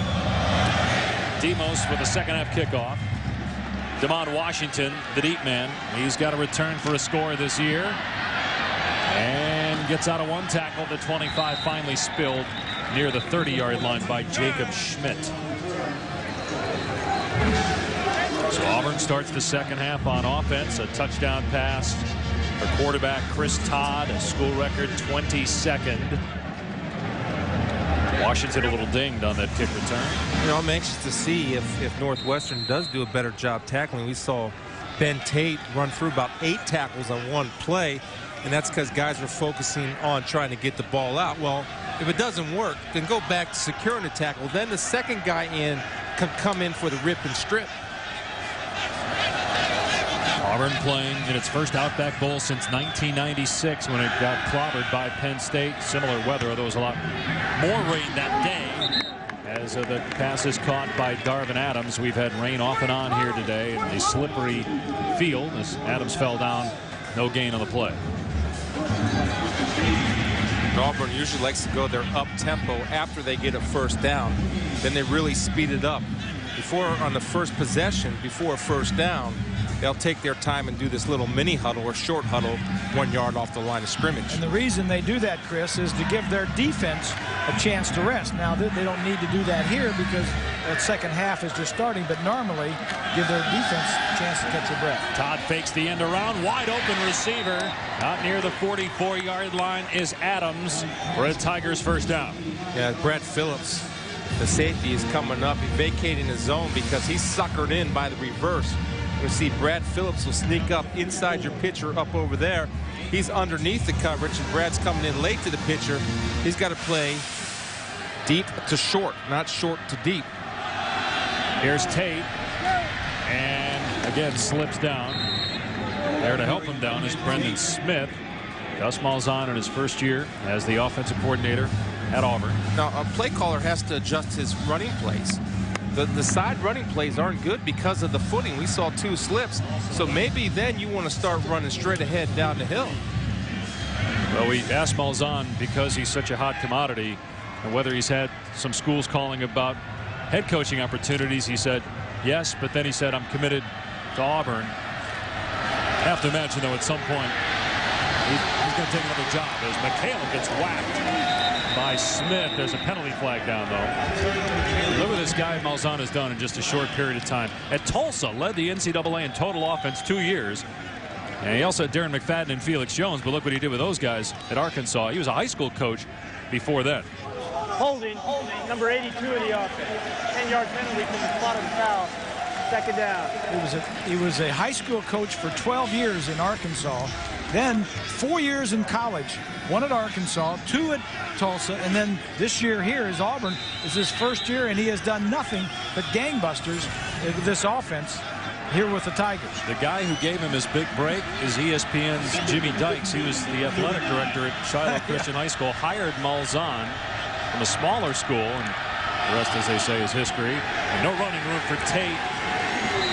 As Corey Wooten was there, wrapped him up for another loss. Let's check in with Rob for more on Gus Malzahn. I've been watching Gus and the way he coaches, and guys, more times than not, he is about 3 steps onto the field before the refs even below the first play dead, and he's already instructing his team what the next play is, getting in the next formation. Ideally, he told us he'd like to get 70 plays in and kind of keep that 2-minute tempo going. I got a few more nuggets to add real quick after this play, Dave.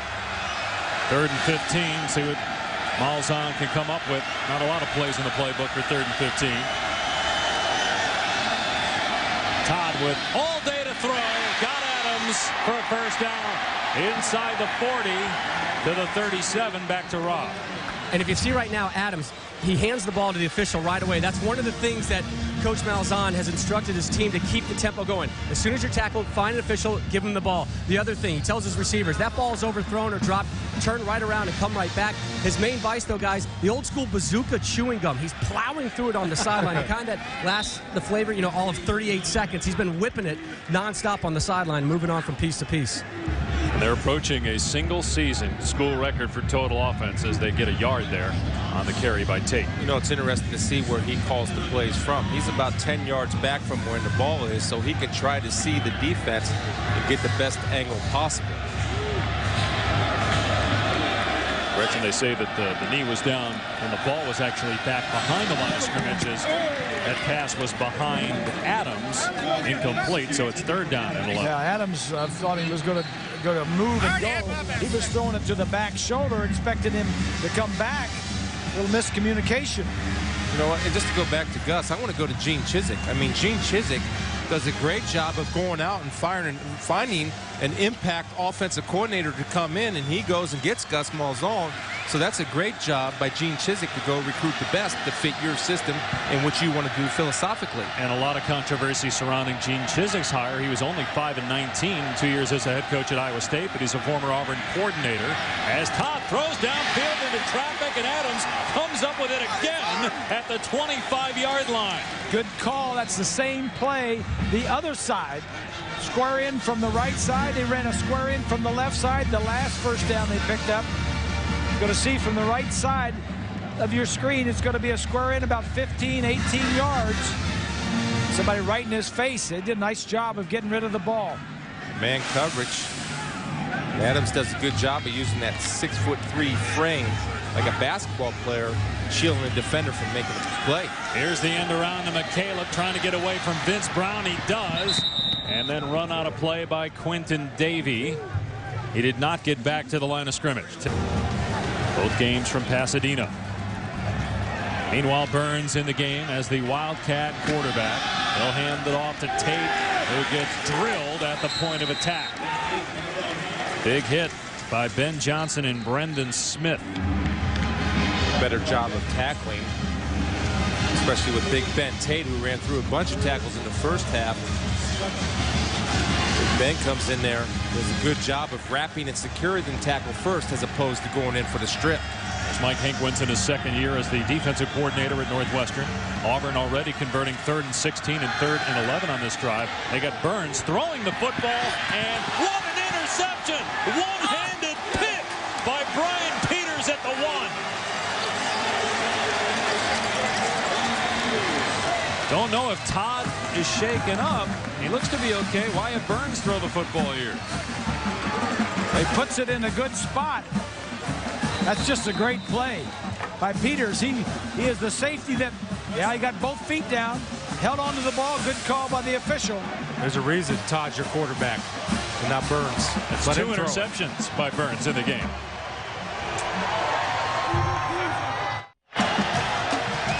Second interception thrown by Burns. Great pick by Brian Peters of Northwestern, but the Wildcats have to start this drive at their 1.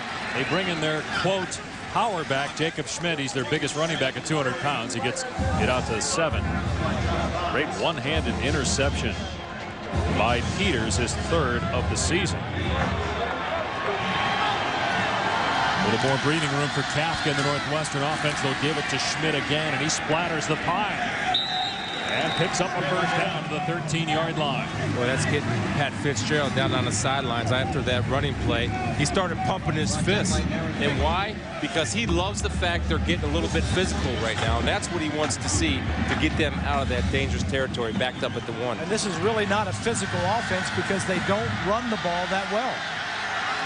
Again, the 35 pass attempts in the first half. That pass tipped at the line. Looked like Coleman got a hand on it. Incomplete. Coming up after us here on ESPN, college basketball featuring a pair of undefeated teams. West Virginia off to its best start since Jerry West was playing for the Mountaineers in the late 50s. And Purdue at 12-0, ranked 4th in the country. That's next on ESPN. Off to their best start since you were point guard. Since I was. I don't know how you guys are going to pull this off. How you're going to watch that, and Spielman's going to watch the Rose Bowl on ABC, which is at 4:30. Kafka's pass caught at the 19-yard line by Markshausen. It'll bring up 3rd down.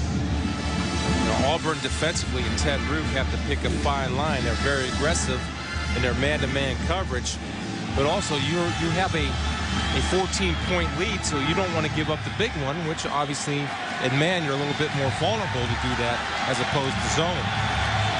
Third down and 5 for Kafka and the Northwestern offense. Kafka's pass should have been intercepted and probably returned for a touchdown again. This one by Washington. Kafka lucky it's only 4th down. You just can't throw that ball. The coverage was so tight. The motion coming across, and Thorpe is there right on his back. You just can't throw that ball. Washington had a great break on the football, but as Northwestern offensively, get your man beaters going again, your bunches and your crossing formations. You guys can't run away from their guys. Demos' punt just sticks in the mud and then takes a Northwestern hop inside the 45. Auburn football midway through the third, a 2-touchdown Tiger lead. January 4th at your Lexus dealer and TD Ameritrade. Well, the teams are in Tampa this week. They headed to GameWorks to test their dancing ability. And meanwhile, Auburn on the field leading Northwestern 21-7. I think Northwestern won the dance contest, but the Tigers winning where it's most important, leading by 2 touchdowns midway through the third quarter. Back to the ground, and Tate, and he gets pummeled by Quentin Davey after a gain of about 2. Well, Adam Hahn right there, defensive tackle, diving to hold the ankles and keeping Tate up, and Quentin Davey came to finish the job. I mean, Adam Hahn, that's a tough position when you're playing that defensive tackle. Give all those linebackers all that glory, but he got a little piece of that tackle to help him out.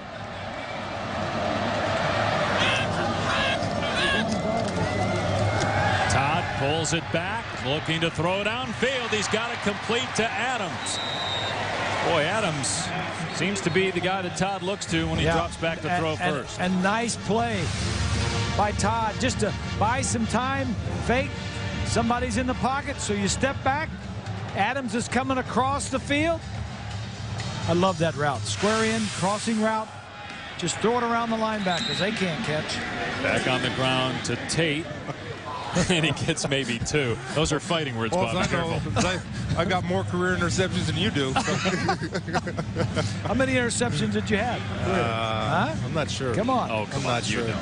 Because you know those linebackers. You know the quarterbacks always know what linebackers can catch and which ones have those stone hands. I'm just glad Auburn's letting Todd throw the football this series. Yeah, Burns, who is the ghost on that play. And Todd in trouble. Hit from behind. Down he goes. Vince Brown with his 5th sack of the season. Well, it's a nice job of Todd holding on to the football. Vince Brown did the right thing where he's coming in with the big club. You watch Vince Brown come around the corner here, and Todd does a good job of protecting, not quitting. Watch the club come in late. Whew. That was a one-man route. They only had Carr deep down the field, so they wanted to take a shot, and if not, should have thrown the ball away or ran it. First sack today for Northwestern. Wildcats need something good to happen. Down 2 touchdowns as Todd goes deep for Adams. Can't come up with it. It's 4th down. Wildcats trying to end a 61-year drought. Their only bowl win, the 1949 Rose Bowl. This is their 8th bowl game ever. Pat Fitzgerald played in a couple. Played on New Year's Day. Back when he was a player in the Rose Bowl, and then the following year in the Citrus Bowl when he led Northwestern to 2 Big Ten titles. Brewer back to receive the punt. There's contact. No flag, though. Fair caught by Brewer just outside the 15-yard line. Contact with a punter, Clinton Durst, but no penalty flag. Experience in your trip to the Rose Bowl.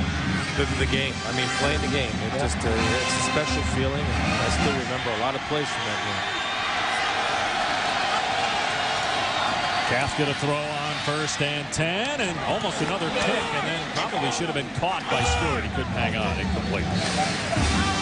Let's see again the contact with Durst, and definitely contact by Jeremy Matthews. That's a 5-yarder. Yeah, but it still would have been 4th and 10. Northwestern with a 2nd and 10. Kafka on the rollout, in trouble, and he'll lose yardage. Taken down short of the 15-yard line by Gabe McKenzie.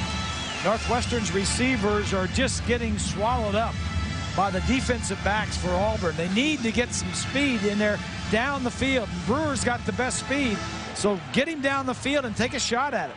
Look at the starting field position. That doesn't help. And they're trying to move the pocket for Kafka, but that's not helping either. Average start in their last 4 drives at their 7-yard line. So they need some man beaters, though, boys. Auburn's just getting in your face, and there's nothing they can do. There's no safety deep right now. Now he's getting out of there. McFadden bothered by cramps back out there in the secondary for Auburn. Here's a deep throw, and it's overthrown and intercepted by Nico Thorpe, the 4th Auburn INT. Well, they were throwing it to Brewer, but when they do that and he's covered, Brewer's got to make sure that it's not intercepted.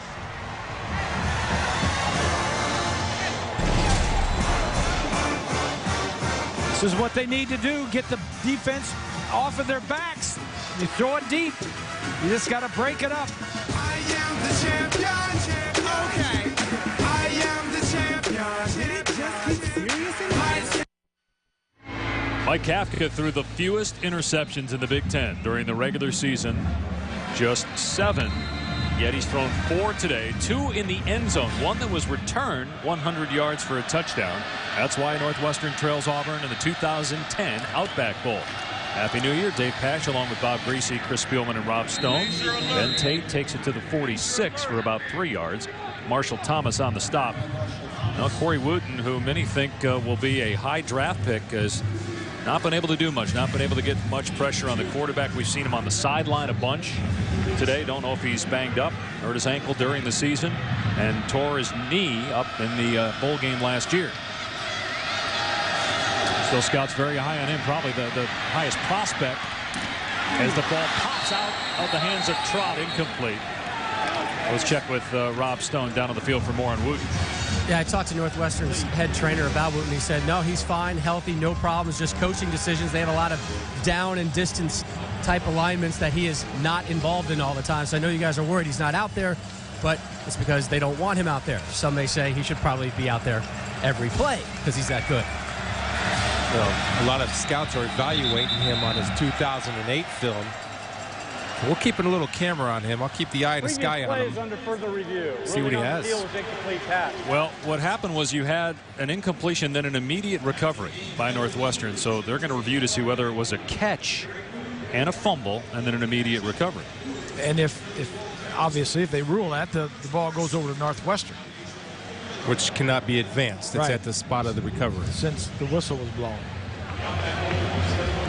And that's a thing about, I mean, here's a big guy that can play defensive end, but a guy like that size, you look at his versatility as you see the replay right here.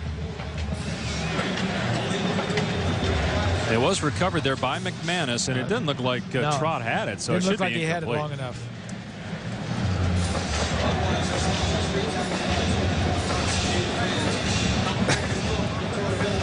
They're quick on the trigger on their replay today. Get it right. They want to make sure they get that right.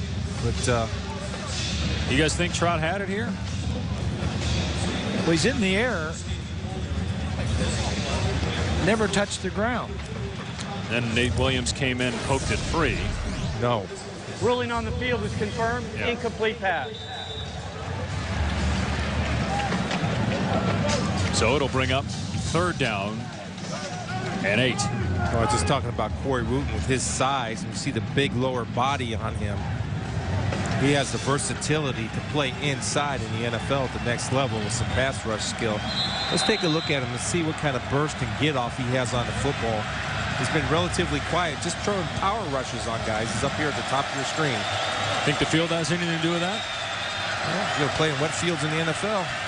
So you're saying no? Todd rolling out, and he just throws it into the ground at the feet of Adams, so it's 4th down.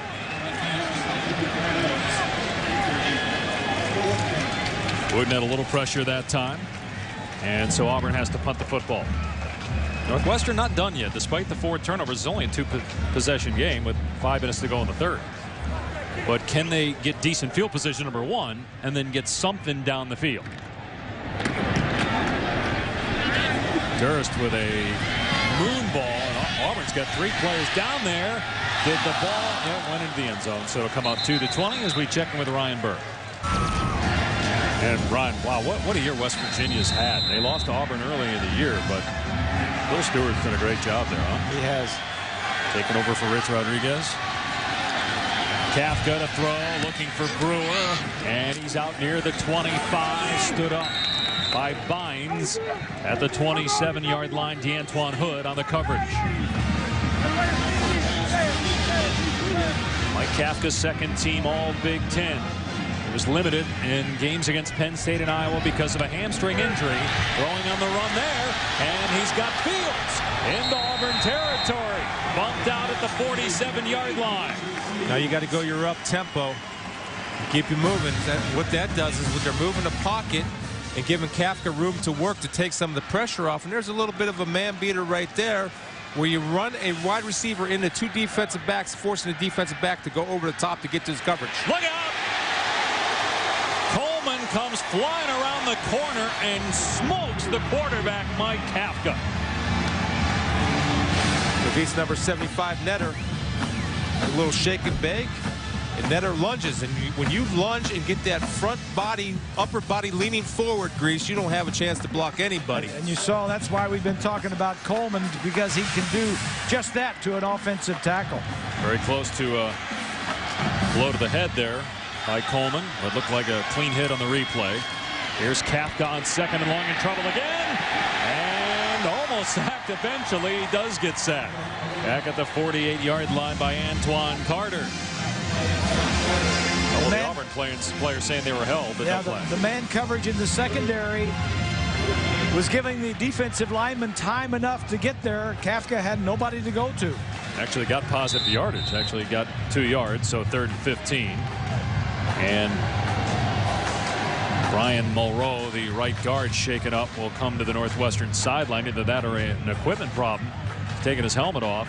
Have a look at that. So Keegan Grant, who had been the starter but replaced by Mulrow today,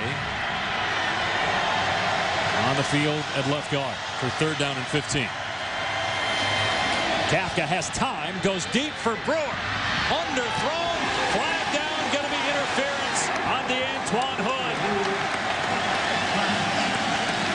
It's the second pass, deep pass, that we've seen in the last 2 series to Brewer. He's the guy with the speed. I think that's good. Northwestern's got to stretch this. They got to make him think about deep passing. Pass interference, number 24 of the defense. 15-yard penalty, automatic first down. Yeah, this is where the underthrow helps him, because Hood cannot get his head around and forced to make contact early with Brewer. In the last interception, when they tried to go to Brewer deep, they were able to get their head around in DeMond Washington and make the play. This time, he couldn't get his head around, didn't see it, and was forced to run into the receiver, causing the pass interference. Northwestern inside the Auburn 40, first time in a long time. They've had this kind of field position. Kafka pulls it down.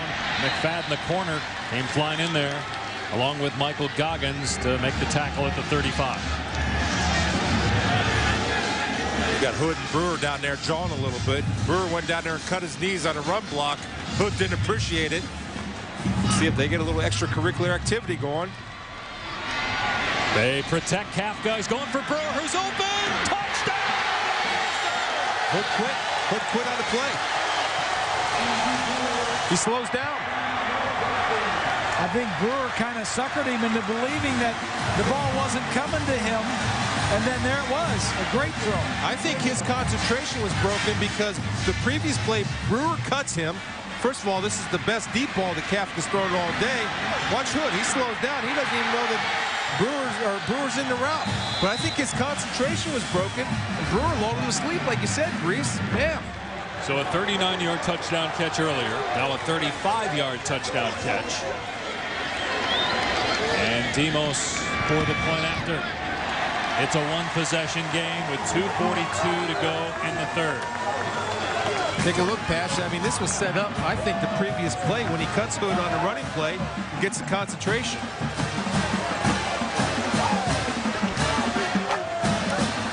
So Northwestern within 7 late in the 3rd. How about this for Brewer? You talk about him being the only deep threat. 7 of his 9 touchdown catches have been 20 yards or more, including 2 30-plus yard touchdown grabs here today. And you got to hand it to Kafka to keep in the game. Don't get down. You've had 4 interceptions. One of them was returned 100 yards for a touchdown. That can affect the quarterback. but he knows the only chance that his team has is if he can bring him back. Let's check in with Rob Stone now, down on the field. Well, defensive coordinator Ted Roof saw what Hood did too, and boy, he stormed right on the field, got in his face, barking at him multiple times, guys yelling at him, "You're out, you're out." He went to go sit on the bench. He pulled him off the bench. He is out. Ted Roof, former head coach at Duke, and then defended Northwestern while he was the defensive coordinator at Minnesota. Now in his first year at Auburn, we'll see if Hood returns. He is one of those outside receivers in situations where they have 3 and 4 corners out there. And a nickel package, short kickoff taken by Fannin out near the 30-yard line, and he took a shot as we go to Ryan Burr in the studio. All right, Dave, just a reminder over on ABC right now, Capital One Bowl, Penn State and LSU. Now, we expected a shootout in our game. Weather conditions in Orlando not good. That game is scoreless right now. Real quagmire between Penn State and LSU. That game over on ABC. Dave? An hour and a half from here where the weather isn't great either. Yeah, the weather that moved through here is over there now. Penn State was in the Capital One Bowl in 2003, lost that game. How about Joe? But 26 bowl or 23 bowl wins. Penn State has 26 as a team, and they go with McCaleb as the Wildcat quarterback here. Burns was running that earlier. It's a gain of about 3. Todd will come back out there now. You're talking about Joe Paterno. Joe is just great for college football. We're losing another guy today that has been great for a long time, and Bobby Bowden.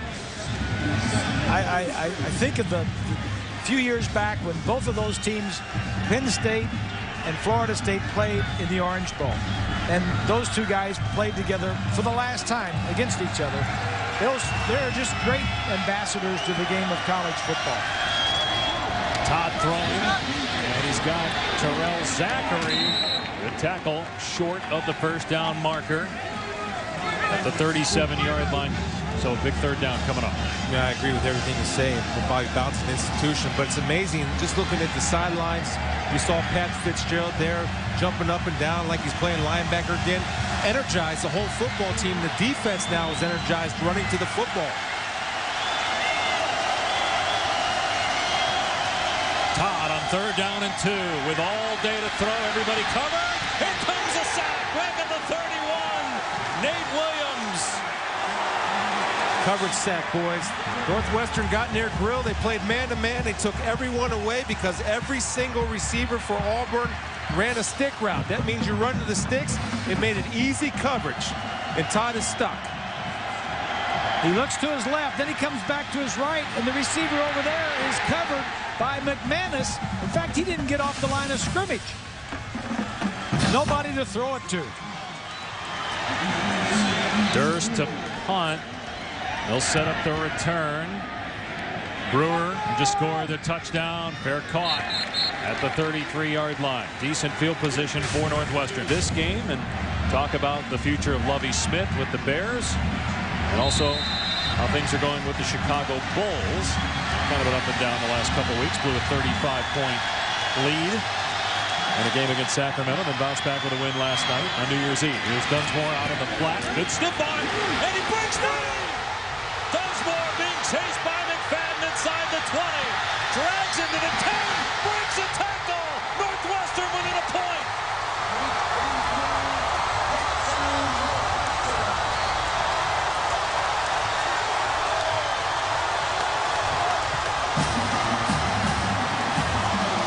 That play could have gone for a yard. Instead, it goes for 66 and a touchdown.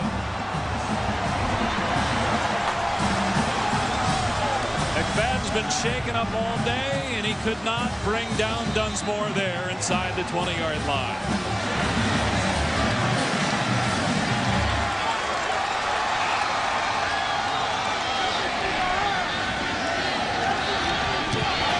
Demos puts it through to tie the game at 21. Just watch the effort in the bad tackling. I don't want to get you. Let me try to push you. I'll two-hand touch you. And here, I'll lay down and fall, not really wrap you up and just let you keep running through. Dunsmore is more of a tight end than he is a wide receiver. But how about the heart of this team? No respect. Northwestern, the little engine that could. Just keep trying. Down 21-7. The quarterback had thrown 4 interceptions. Now the game is tied. The other noticeable thing, and I don't know if it's fatigue or not, but there wasn't great pursuit by the Auburn defense. That's a screen pass, boys. You had to have 10 War Eagle helmets coming to take him out, and he broke 3 tackles, and there wasn't any attempt at any type of gang tackling because there was a lack of pursuit from the backside from the Tiger defense. And the Auburn turnovers now coming back to haunt them. The one they had in the red zone and the one they had at the end of the first half in the red zone as well. And it did not take any time off the clock because of the hurry-up offense. There's a time for it, and I think there's a time to kind of rest a little bit. That's also why we said Northwestern wasn't out of the game about 5 minutes ago, because Auburn can get off the field quickly in 3-and-out situations. Washington gets to the outside on the return, and look at Demos, the kickoff man. You can go over to Auburn and show them how to do that. The kicker tackling better than the guys who are supposed to know how to tackle. On that, to be fair, only on that last play. But that's the epidemic that's attacking college football, and nobody seems to do anything about it. Tackling. Why don't you do something about it? I want to have a tackling clinic in Columbus, Ohio this summer. There you go. We got a tie game late in the third here at the 2010 Outback Bowl. Well, Pat Fitzgerald, you talked about it, infusing enthusiasm not just into his team but into this Northwestern program and into the city of Chicago. Out on the flat to Emery Blake, and he's brought down after a gain of about 3. Good play by Brendan Smith, the first Wildcat ever to start 3 postseason games. And that is the end of the third quarter as Northwestern tries to end a 61-year drought. Their last bowl win in 1949. They're tied with Auburn going to the 4th.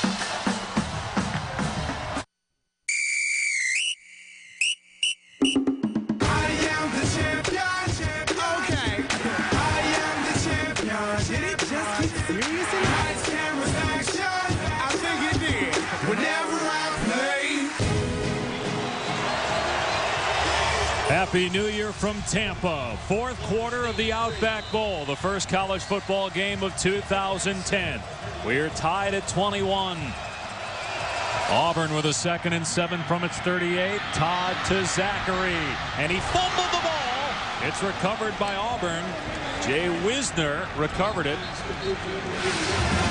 Pat Fitzgerald in between quarters, trying to get his sideline and the Northwestern fans fired up. Going out to the field to meet his guys as opposed to his guys coming over there. The Northwestern bench was jumping in that last touchdown, and in between 3rd quarter to 4th quarter, it was exciting. They bring Burns in the game at the quarterback position for 3rd down and short, and he gets stood up. It's going to be 4th down. Adam Hahn plugging the hole for the Wildcats. Nate Williams was there as well. Brendan Smith firing into the backfield. And right now Auburn's keeping its offense on the field for 4th down. That's penetration right there. Anytime you get that penetration, you have Quinton coming underneath. Quinn Davis coming underneath to make the play unblocked. They're going to punt. And guys, Zachary looked like he had the 1st down, and then he fumbled the ball. Yes, I agree. They covered it short of the 1st down marker. Now they got a punt, 4th and 1, almost got blocked. Good punt though. Brewer from his 10-yard line, and one of the gunners got him. Darvin Adams, first man downfield, takes him down. Let's check in with Rob Stone. Well, you guys were commenting about the energy on the Northwestern sideline. On the flip side over at Auburn, the swagger is gone. Remember a couple of minutes ago I was talking about Ted Roof barking at Hood. Well, Ted Roof was downright nurturing after their last defensive stand, encouraging his players. Hey, guys, what happened? Happened. Time to move on. Hang together, stay together, take care of the ball. They're just trying to lift up the Tigers right now on the sideline. They're getting outmatched by the Wildcats. But they do have 3 interceptions in this game. Make that 4 interceptions on Kafka.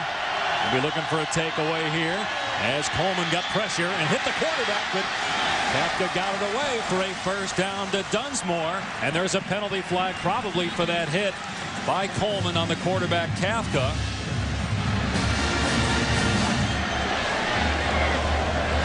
Roughing the passer, number 52 of the defense. 15-yard penalty from the end of the run. First down. He went high on a sack earlier in the game, got him from behind. That one looked clean. We'll see if this one was clean or not. The ruling definitely got him late. Oh, yeah. He is the SEC. He is second in the SEC in sacks and in tackles for loss.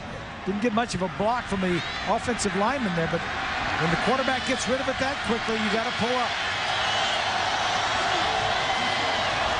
Kafka to the air again, going downfield. He's got Markshausen who lays out. The ball came out at the end and it's ruled incomplete. He did not complete the catch. Got to come down with possession and keep control. The football has it, and the ball, the ground. It's a great effort. Jars it loose. Good coverage. You had to put it out front like that, but it was just good coverage.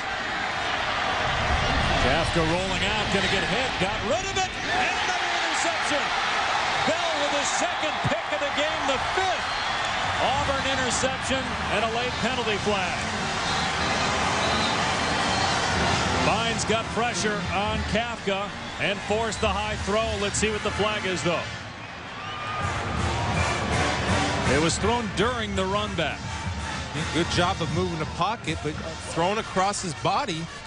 Sometimes you got to go ahead and give it to the sidelines and let them see if a lineman can make a catch sitting on the bench. Personal foul, number 90 of Auburn. 15-yard penalty, first down.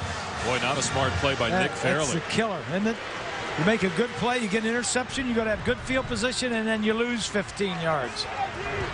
So when we come back, it will be Auburn football at its 40-yard line. 2 minutes gone by here in the fourth quarter. Mike Kafka has now thrown 5 interceptions in this game. Fitzgerald was just telling me, hey, forget about the interceptions. You're going to win this game for us. You're not going to win it for them. You're going to win it for us. Get back there and get ready to go. Tie game in the fourth quarter. Auburn has turned it over and punted on 4 other occasions here in their 5 second-half possessions. Northwestern just turned it over. Kafka throwing his 5th pick of the game. He threw 7 interceptions the entire regular season. Todd with a ton of time to throw for Auburn, goes short, and Adams makes the catch as he slips. Gain of about 5 at the 45-yard line. Nice job of Darvis Adams, who was originally about 15 yards down the field, seeing his quarterback in trouble, recognizing, working his way back to be an open target for Todd to hit on the scramble. Chris Todd has thrown the ball pretty well in this game. Here he is again on second down, another strike. Adams his favorite target, and forward progress will give Auburn a first down in Northwestern territory at the 48. Getting back to our original opening thought, both teams use a spread, both teams no huddle. One team runs to set up the pass, the other one's pass to set up the run. Auburn wants to run first, and that allows the quarterback not have to win the ball game for you. It's not the case with Kafka. Todd play fake. Here comes Davey. He's got Todd and sacks him.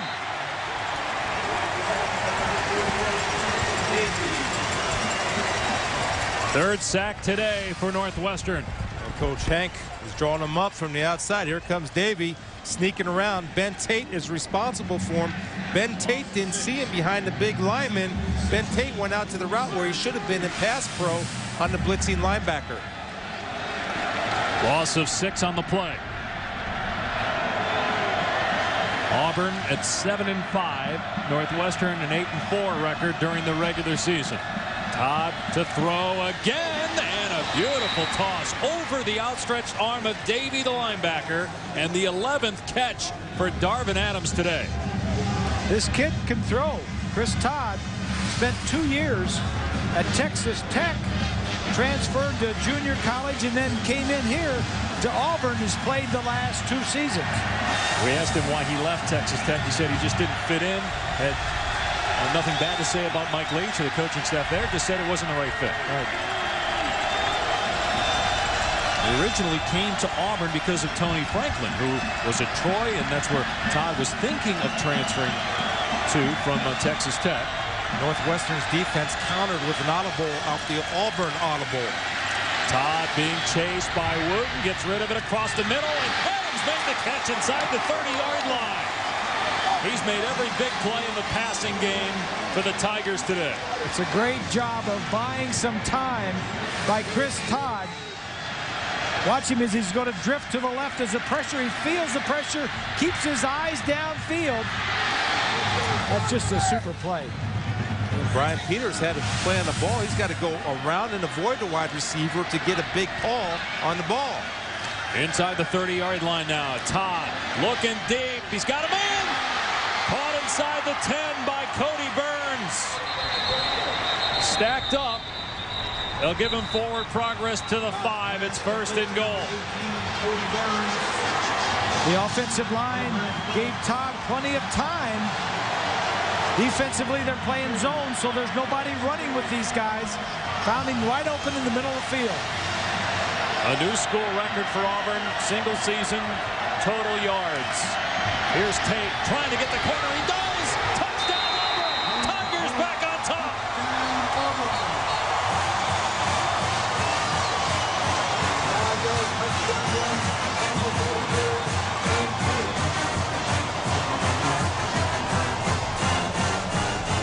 That's a senior Chris Todd's drive. Making a name for himself under pressure. Tie ball game. Show me something. Man, was he on time and on target for the Tigers. Then they finish it off with the run by Tate, his 9th rushing score of the year. Extra point gives Auburn a 7-point advantage. Just over 10 minutes to go. Then Tate takes it in, and the Tigers retake the lead.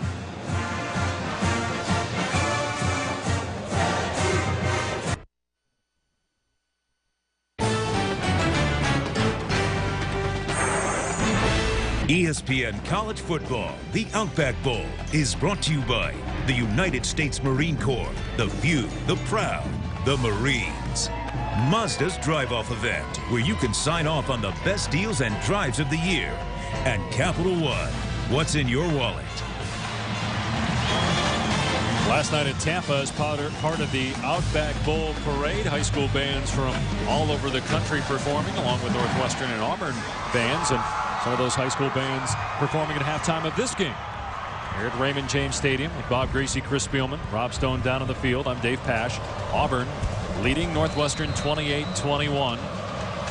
Wildcats, for the first time all year, have not led a game in the second half, at least not yet. They come back from a 21-7 deficit, now trying to come back. Got a touchdown, but plenty of time on the clock. Stephen Simmons on the return. Past the 25 and out to the 30-yard line as we check in with Ryan Burr in the studio. Already 85 yards and a touchdown, Dave. All right, Ryan here. Auburn with a 7-point lead. Kafka's thrown 5 interceptions in this game. Throws short here to R.B. Fields, and he's dumped out of bounds just short of the first down marker by Darren Bates. 5 interceptions and 3 touchdown passes for his side, so they'll balance that out a little bit.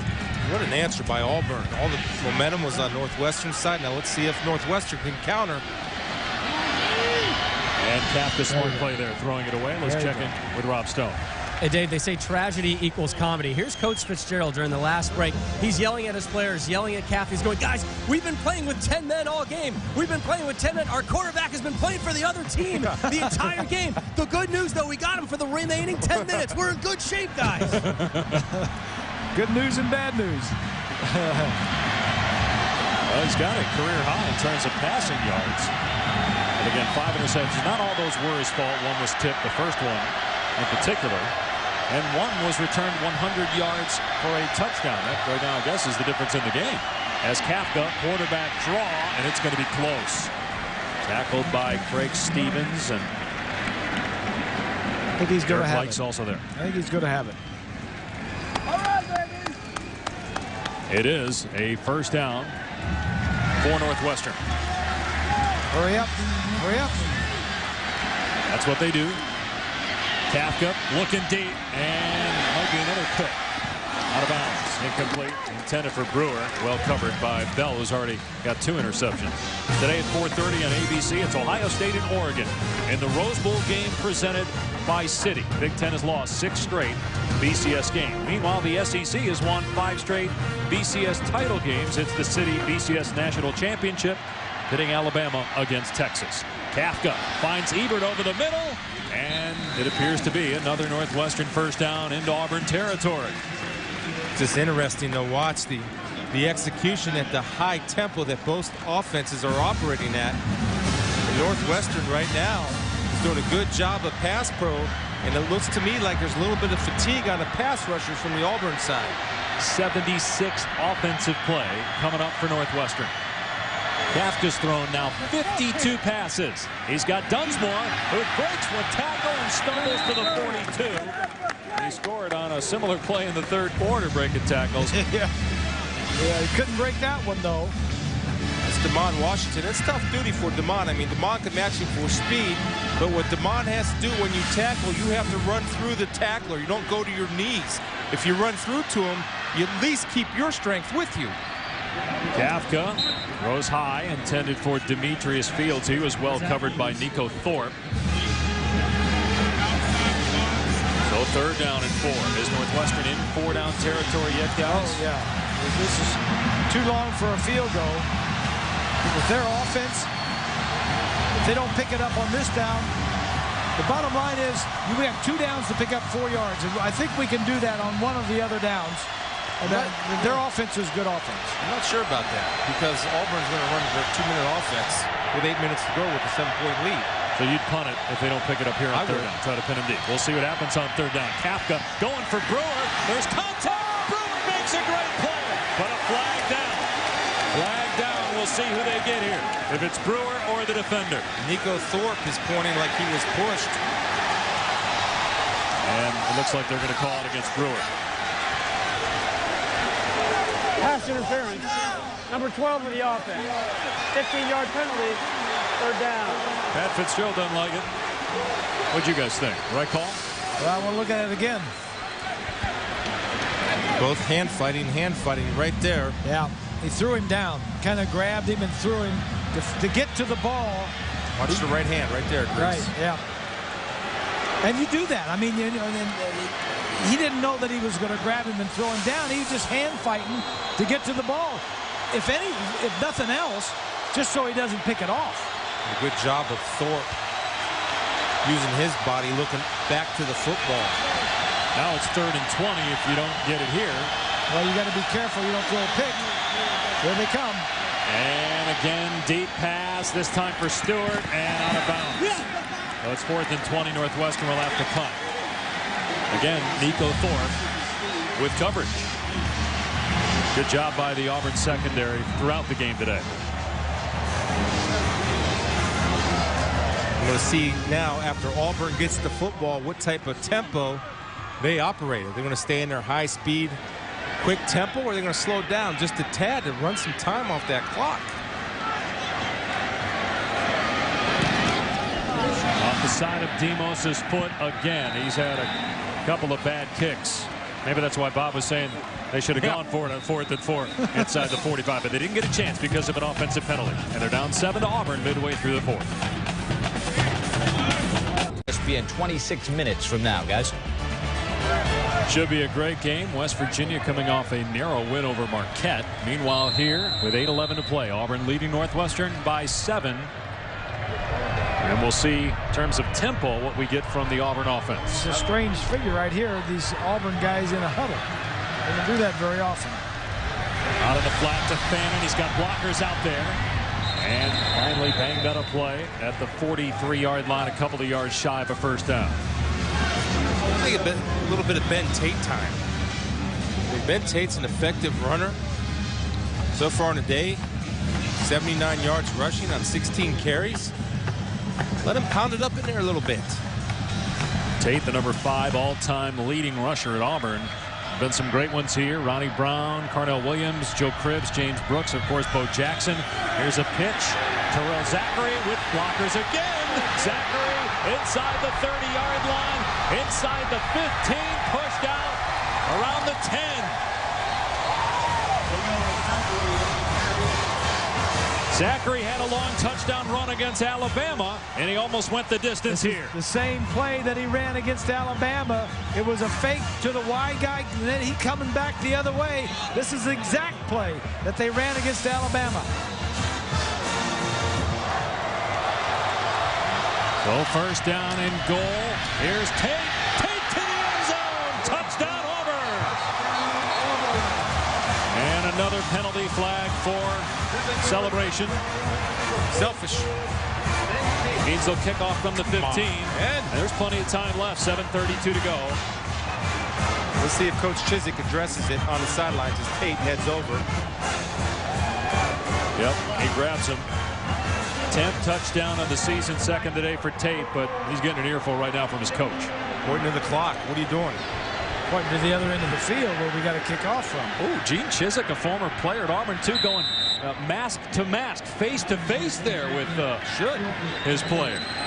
Like the intensity and tenacity there of the head coach. The extra point good, back to a two-possession game. That's two of them today. Either they don't get it or they don't care. McFadden called for a celebration on an interception, return for a touchdown. The bottom line is, right now, Auburn is in command, leading 35-21. Gus Malzahn's offense click in the last couple of drives.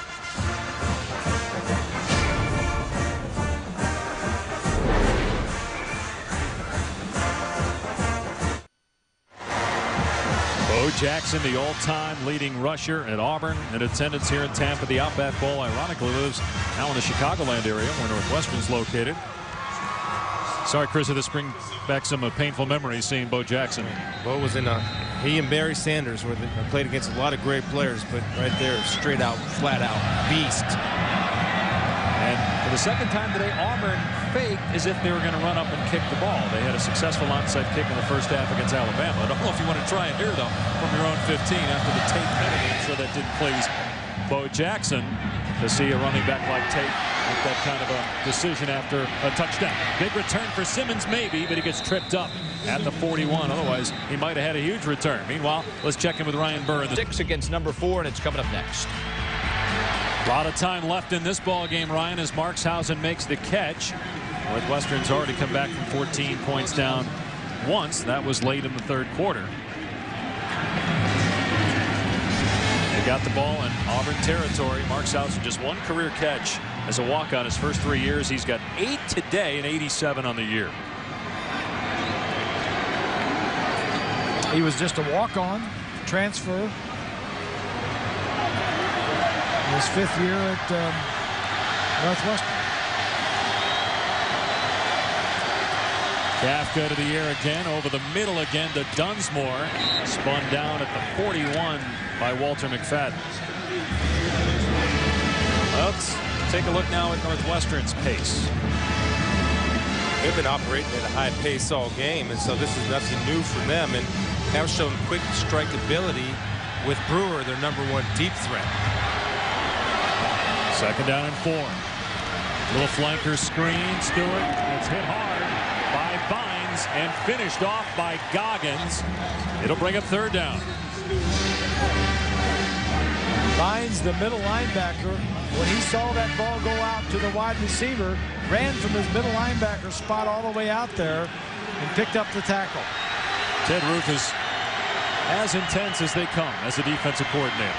They run the ball here on third down and 4, and Field's going to come up close, so you'd imagine they're going for it on fourth down because they ran that play, right? Here comes number 39, Jacob Schmidt, their tough inside runner.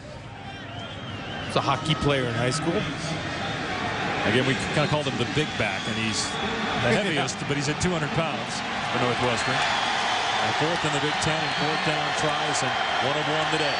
It's a game right here. Potentially 4th and 2, 5.5 minutes to go.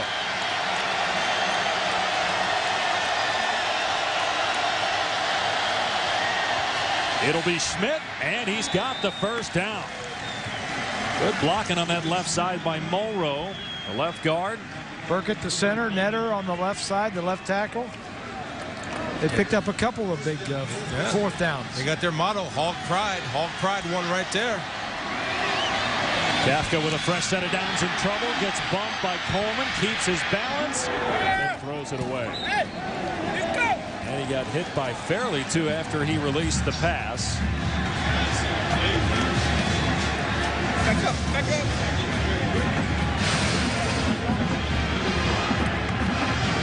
Good job by Fairley of finishing the play, recognizing that he had time to get a clean legal hit on a quarterback, which is a rare occasion in some people's eyes. Kafka gets hit again. That pass got away from him. It'll bring up 3rd down and long. Coleman got pressure that time.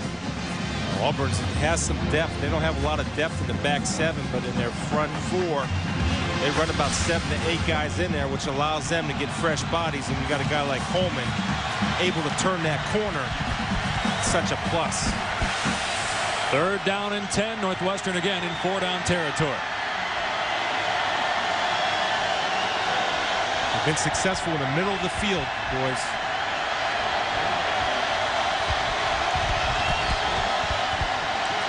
Here comes Coleman, and Kafka got out of there being chased by Fairley. And Kafka shakes one tackle and then stepped out of bounds at the 31. So he got 4. It'll bring up 4th down and about 6. Northwestern will go for it. That big fella Fairley did a nice job of chasing him down the field. And when you see that mouth guard ready to pop out of there, you're tired. In fact, just disregard, throw it out, Fairley. That's what I did. Throw that mouth guard out. You don't need that. It's only your choppers. Timeout called by Northwestern. The Wildcats will have 2 remaining, down 14. Under 5 minutes to go. 4th and 6 coming up. Mike Kafka had 3 touchdowns, but 5 interceptions. That one there not his fault. Great pick off the hands of his Concannon, and then McFadden here takes this one all the way back for a touchdown. We're late over the middle there, picked by Bell, and an underthrown deep pass Thorpe with the interception, and then Bell with his second INT and the 5th thrown by Kafka. You know, and the thing about this is he threw 5 interceptions today, and he only threw 7 interceptions in the 12 games previous to this year. So he's not a guy that puts it up. Kind of like Keenum for Houston, threw 6 picks yesterday in Houston's bowl game and during the regular season. Only threw 6. Struggled in the championship game, conference, and yesterday. Well, Dunsmore's been big on this type of down and distance, running across the middle. He's right up here in the slot area as the number 2 receiver. Of course, you got Markshausen right there, who's the leading receiver on the year. With 8 catches today. And you have nobody deep in the middle of the field, so they've got everybody up. Either rushing the passer or playing tight man-to-man. Here comes the blitz. Bynes coming up the middle. He's picked up. Kafka's pass is caught by Stewart for a 1st down. They shifted Schmidt into the backfield, and he picked up Josh Bynes so that his quarterback could make a play. Well, just like Chris and I were talking about, they played man-to-man, no help, slant route, picked up the 1st down. Fresh set of downs for Kafka, and there was contact between Dunsmore and McFadden. Kafka wanted a flag, and McFadden wanted his 3rd interception. It was just all timing right there. Dunsmore could not get around, and McFadden read his mail, meaning beating him to the route. Good job of chucking hands inside by McFadden. Eyes on quarterback. Kafka going to the end zone, and it's broken up, incomplete. Bell on the coverage. Brewer, the intended receiver. It's 3rd and 10. Bell had big eyes. He was going for his 3rd interception. And that's what the receiver should do. If the receiver doesn't catch it, make sure the defender doesn't. I'm going to maintain at the middle of the field, they've had some room in the middle of the field on crossing routes and digs. It looks like a little bit of a 2-deep zone look. Yes, yeah, zone look here. Kafka on 3rd and 10 has Ebert, and he's hammered at the 20-yard line by McFadden. He'll come up about 4 or 5 yards shy of a 1st down. Northwestern will go again on 4th down. We'll see, it'll be interesting with Ted Roof. If he comes back with the blitz, they've been able to stick with him man-to-man most of the day. Let's see if they come back with the blitz. 4 fresh defensive linemen in the ball game for Auburn. And a timeout called Auburn has 2 remaining. Gene Chizik wants to talk things over. We'll check in now with Ryan Bird. 2 excellent basketball teams. Should be a good one on ESPN and over on ABC. As you mentioned, the Capital One Bowl, Penn State LSU, and Rose Bowl game presented by Citi at 4:30 Eastern, Ohio State and Oregon. 4th down and 5 for Northwestern. Guys, what are you expecting to see from Kafka here? Well, I think you got to go and see what type of defense they're in and get a pre-snap look. And Auburn, to me, looks like they're getting up there and they're challenging. Now it'll be interesting to see if they blitz off their man look or they'll provide inside help from the linebackers on the inside routes. They're showing blitz, getting out of it. They'll rush 4. Here's Kafka over the middle. Markshausen caught it inside the 10. 1st down and goal, Northwestern. That's their 3rd 4th down conversion on this drive. I like the call. It's a slant route, the same thing they converted the last time. Well, McFadden had help from Bynes, but Bynes was late coming over to Markshausen on the slant in the middle of the field. Kafka quickly to Markshausen, gets a block, and then ripped out of bounds inside the 3 by Darren Bates. It's 2nd and goal. That's a nice play by Bates, and I'll tell you, Brewer did a good job of trying to spring him loose with the cut block down the field. Watch Brewer come in with the cut block right there, and on Bell, and Bates coming, hustling, never quitting, making Northwestern use time on the clock, being down 2 scores. Valuable seconds. About time for that quarterback draw, Grease. Yeah. Haven't seen it in a while. They go empty again. Now they shift Schmidt into the backfield, expecting an Auburn blitz. Kafka on the keeper, plowing his way to the goal line. No signal yet. Touchdown! Late signal. Northwestern's got it down to 1 possession.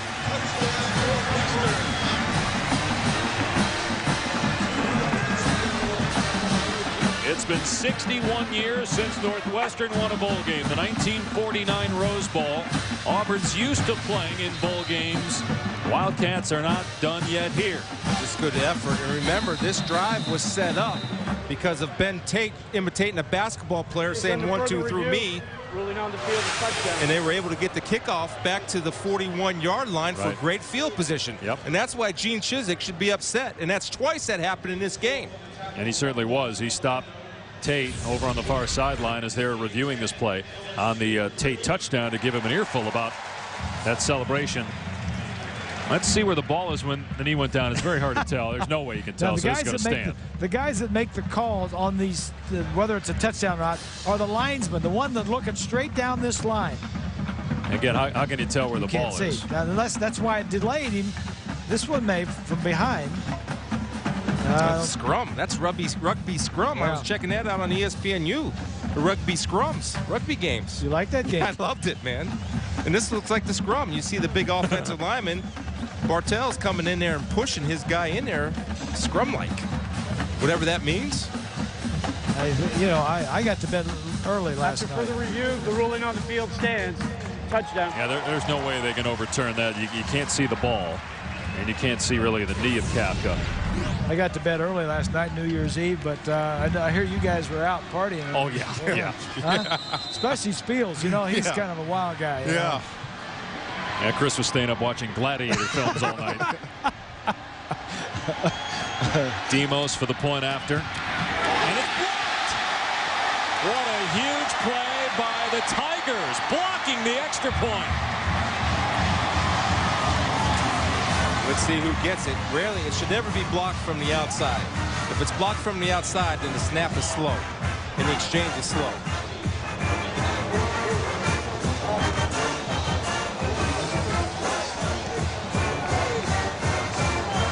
Up the middle. Looked like Coleman got it with his right arm. I tell you, Demos has had a tough day. His punts have not been very good, and then getting an extra point blocked.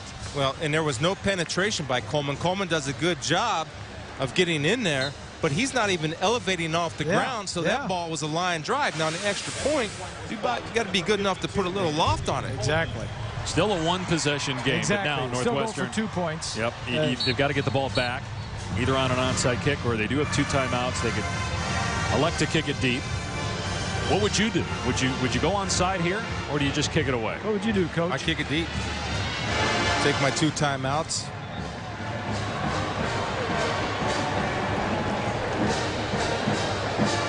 Now, Demos has had a couple of field goals blocked this year. He's had an extra point blocked this game. He's had a couple of punts that have gone off of his foot out of bounds, short distances, and missed a 48-yarder. Here's an onside kick try, and an easy one for Burns. Went up high to get it at the 44-yard line.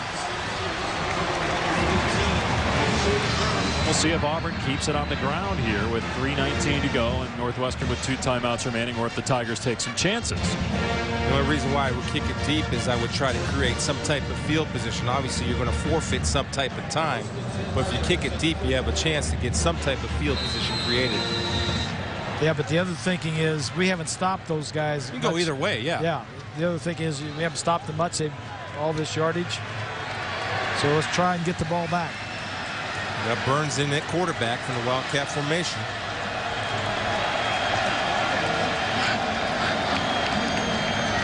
He'll hand it off to McCaleb and finds a seam. McCaleb inside the 35 and then ran into his own man. Still got a first down. Good job of McCaleb of not going out of bounds. Even though he ran into his own man, it looked like he had the know-it-all to go ahead and get down anyway. Good bright future for that young man at running back with his quicks. A little burst, shake and bake. Auburn will let the clock run down. This is about the only time they do look at the play clock and let it run down. Still time for Northwestern, though, to get it back with a stop. But Auburn inching closer to field goal range. Here's Tate, and he lost the ball. It's on the ground at the 31. Northwestern says that they have it. They do. Wildcats got it. Sherrick McManus with the fumble recovery.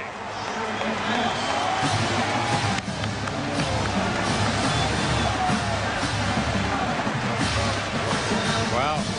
Brad Phillips. Yeah. Brad Phillips. And McManus definitely in bounds. Recovers the fumble. What is that, the 8th turnover? Five interceptions for one side and 2 interceptions and a fumble for the other. Northwestern ball, 2:37 to go. Here's Stewart on the catch, and he's out to the 40-yard line. Tackled by Nico Thorpe, about a yard short of the first down marker. Just Phillips hit the ball perfectly, because to me, Tate had good coverage of that football. The points were covered. It was tucked in. Just one of those deals. Second and short, they'll run it, and Schmidt picks up the first down and more. All the way to midfield. That'll stop the clock as they reset the chains. Still plenty of time, and Northwestern's got 2 timeouts left. They didn't expect him to run when you've thrown 40. When you've thrown 66 passes today, they don't think you're going to run in this situation. Here's pass number 67, Kafka to Brewer, and it's another Northwestern first down to the 40. I'll be careful with my man-to-man defense. I know people hate to hear that, but I think now you protect the end zone. That's your first and foremost priority. That's what they're doing. They're sitting back in zone, letting them complete some of these passes. Pass number 68, perhaps. Yep. And that pass looked like it might have been tipped at the line. By the time it reached Brewer, he could not adjust and make the catch. Second down and 10. Clock stop, 1:46 remaining. Northwestern needs a touchdown and a successful 2-point play. This is where the Auburn defensive line, those boys got to dig deep. They're working hard. Bring that pass rush, and that's exhausting. This is where you got to find out and make a play. Dig deep. Go where the opponent's unwilling or unable to go. Kafka slides up in the pocket, and McFadden broke up the pass intended for Ebert. McFadden already with 2 interceptions in the game, including 1 for a touchdown. Yeah, McFadden just too quick. He beat Ebert to the ball. He saw the ball coming, and he just reacted quicker. Look at him. Got that IB in him, not cramping up. He's got a much better break on the football. They're going to keep Schmidt in the backfield for 3rd and 10. Got a 2 deep look here, whether it's man or zone. Playing zone. And Kafka has a receiver open. Stewart wrestled down at the 33, about 3 yards short of a first down. Another fourth down. Northwestern will call timeout. They had 3 fourth down conversions on their last scoring drive. So we got a timeout, 1:31 to go. Let's check in now with Dave O'Brien for a preview of that great college basketball game coming up, West Virginia and Purdue. All right, Dave, looking forward to hearing your call on that game. There should be a good one coming up next. We've got a great one here. You see both teams perfect on the year. The last time West Virginia was 11-0 some 50 years ago, and Jerry West was there. Second best start ever for Purdue's men's basketball team. Here, Northwestern with a 4th and 3. What are you expecting here? Well, the last couple of times they've been in the situation they threw slants. Now, you might throw a fade up the field because you got tight coverage. There's your bump. There's your man beater formation. Little bunch. Here comes the blitz. 100th play of the day. Kafka in trouble. Flag down. This is going to go against Fairley. They had Kafka sacked. All Fairley had to do was make a legal tackle. Personal foul. Face mask. Number 90 of the defense. 15-yard penalty. First down. All he had to do was make a legal tackle, and the game's probably over. Take a look. Kafka, everybody was covered. Just bring him down. Oh, boy. Wow. Yeah. Boy, in fairness, you know, that's easier said than done because you're reaching and trying to get the guy. That's certainly 295. Yeah. The big, tall, long-armed guy. You get all excited. You just try to get him any way you can. It certainly wasn't intentional. That was an effort penalty. It's a bad penalty, but it was an effort. Northwestern with a minute 20 remaining. 1 timeout left. Kafka going end zone. Stewart wide open. He hung on. Touchdown, Northwestern.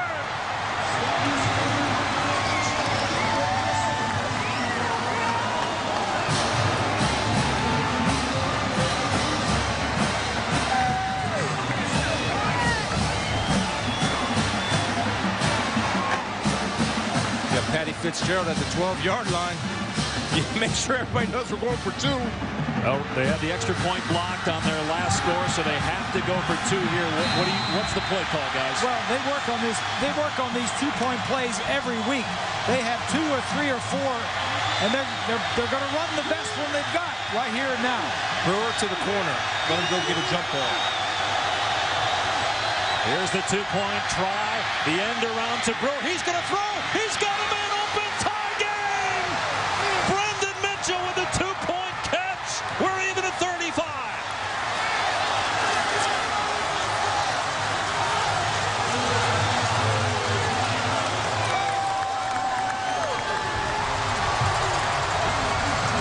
Brewer, the former quarterback, hits Brendan Mitchell, only his 5th catch of the year. They didn't take a timeout. They flip it back to Brewer. You say he was a high school quarterback. He throws it well. They didn't take a timeout. They didn't come to the sideline. They knew they were going to run this play. This is their 2-point play, and they're going to run it. And he was wide open. Let's go back to the touchdown pass. How about Mike Kafka bouncing back from 5 interceptions to throw his 4th touchdown pass of the day? Well, here's the bunch coverage right there, and you had Nico Thorpe confused a little bit, taking the underneath guy. Then you had Craig Stevens, a linebacker, leaving him and the safety on an island. There was a broken down piece of that coverage because Stewart can't be that wide open down the middle of the field. What do you think about playing 2 deep down inside the 15, 10-yard line? Yeah, I do, playing off a little bit. You got to play off a little bit so you avoid that. That's why we circled the bunch route, because of that, so that exact scenario doesn't happen. So offensively, I want to occupy the guys up short, the corner, and get somebody in the deep corner of the end zone. That's exactly what they did. Upper right-hand corner of your screen is the score of the West Virginia-Purdue basketball game, which is now underway. Guys, there's a ton of time left for Auburn. 1:15 to go, 2 timeouts. Oh, that's nothing for them. That's average. Meanwhile, Kafka on his 71st pass attempt. Hits Stewart for a touchdown. Here's Devon Washington on the return. And a good one across the 35. Across the 45. And out near midfield, and he fumbled it. Loose ball at the 50-yard line. Northwestern's got it. Jordan Maben came up with the fumble recovery. The Northwestern sideline is going crazy. The players jumping up as if they've already won the ball game. Take a look. That comes out. Yeah. That's just extra effort. And again, Demond Washington isn't used to carrying the football. Wow. Great strip by David Wabusi, freshman from Houston, Texas. And Maben with a recovery. Let's see if his knee is down before the ball's out. He's fighting, doing everything he can for his team. That ball's out to me before the knee is down, or at least, in my opinion, not enough evidence to overturn it. Now Auburn can challenge it if they want. Also, obviously, you can have a review from the booth. That's bang bang right there, boys. Auburn is challenging the ruling on the field. Each team gets one challenge in college football, but you have to use a timeout there. And if you miss the challenge, you lose the timeout. So you can only stop it one more time. You don't have to do that because it's going to be reviewed anyway. So you didn't have to challenge it. Auburn fumbling on its last 2 plays. Let's take a look and see if you can see if his knee is down. And you see Washington fighting for everything he can for his teammates. Well, Booth's nice job of recognition. Looks like it's out. Stripping. Again, looking for the knees. Yeah, it looks like it's out. Certainly. Has to be indisputable video evidence to overturn the ruling on the field. That's bang bang. After further review, the ruling on the field is confirmed. Yeah. Fumble occurred before the runner was down. And here's Northwestern twice today coming back from 14 points down, trying to win a bowl game for the first time in 61 years. The 1949 Rose Bowl, their only bowl win in school history against an Auburn team that's played now in 35 bowl games, and Northwestern has a shot to win it in regulation. And Mike Kafka playing his last game for the Northwestern Wildcats. Markshausen's he's his last game. Brewer, his last game. And maybe their last drive right here. One timeout left for Northwestern. Auburn loses the timeout on the failed challenge. Low snap. Kafka looking downfield, now throws short. He's got Brewer. And Brewer tackled at the 40.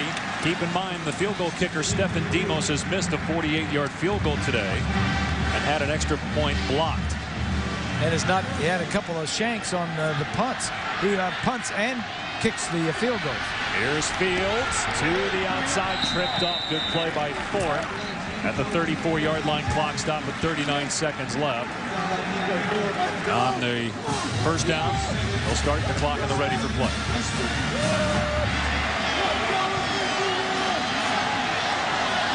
.35 seconds and counting. Kafka to Brewer on the sideline. Caught inside the 30 at the 28. Let's check in with Rob. Guys, I talked to Demos. He said his range going this way, he felt comfortable 52 or 53 yards. So they are well within his range. And one quick nugget on that 2-point play, Bob Greasy said you knew what they were going to call. That play called Yankee in honor of Joe Girardi. How about that? Here's 2nd and 4 for Kafka. Gets hit by Coleman as he gets rid of the pass. Out of bounds. It's 3rd down and 4. It's an interesting call right there. Going for it all. And I love the fact that Nico Thorpe still competing out there, playing excellent man coverage on Stewart. But I like the call from Mike McCall, the offensive coordinator of Northwestern. Why not try to go get it all? Well, now what on 3rd down and 4? Do you try to run the football to the middle of the field, or are you going for the first down here? You get 26 seconds left. You're going for the first down. It would be about a 45-yard attempt. Get the Schmidt or let Kafka on a little play, then you scored the touchdown on a quarterback keep. So you would run the ball. Yes. That's what they're going to do. Here's Schmidt, and he's not going to get the first down. He'll come up a couple of yards short, so it's going to be about a 43-yard field goal try. Northwestern will take the clock down. They've got one timeout remaining. So, Bob, you didn't like that? No, I didn't. I mean, I could have. I'm a quarterback. I want to throw the ball. I want to pick up the first down and then keep the drive going. But it's fine. You know, run the play, get it in the middle of the field. If you don't make it, then you kick the field goal. Well, my quarterback didn't throw 5 interceptions today. then maybe I might throw it. But again, remember, I don't know how much confidence he has. He's played much better. Yeah. The last. But he's had a couple near misses here, too. Yeah, but he's thrown a bunch of them out of bounds. He's settled down. He's all right now. I agree. How about 74 pass attempts by Mike Kafka as Demos gets ready to try to win the game in regulation for Northwestern. He has missed 6 field goals this year, including a 48-yard try. His long in the season is 49. And it looks like it's going to be a 43-yard field goal, depending on where they spot it. And there's a little bit of wind that he's kicking into. Remember, the last extra point that he kicked was low. That's got to be in his mind. Yes, sir. And it's got to be in the Auburn defensive front mind. Tell me, he kicks him low. Make sure you get your hands up. Demos to win it for Northwestern. Auburn going to use its final timeout, though. Make them think about it a little bit more. What a game we've had on New Year's Day to kick off the 2010 college football season. Rose Bowl game presented by Citi on ABC at 4:30. We've had 70 points scored here, 8 turnovers, over 1,000 yards, and 29 points off of turnovers. Well, that's what if I'm Gene Chizik over there, I got to remind my guys, look, we blocked one. He'll kick it low. Grease made the great point that kickers, that's got to be in his head a little bit, the fact that he just kicked one in the rear end of his offensive line to get it blocked. Now you got to tell those guys, get that penetration, hands up, and you got a shot. Stefan Demos, a junior from Scottsdale, Arizona, trying to win the game for Northwestern from 44 yards away.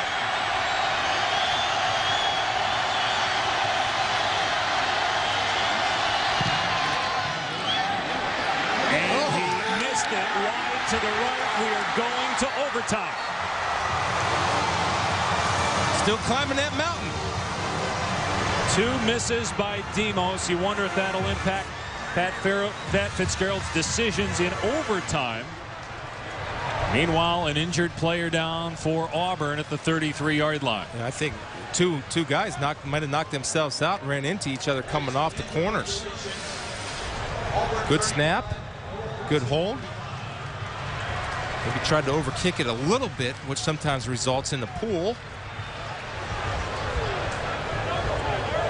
So Demos 0 for 2, misses a 48-yarder wide left and a 44-yarder wide to the right.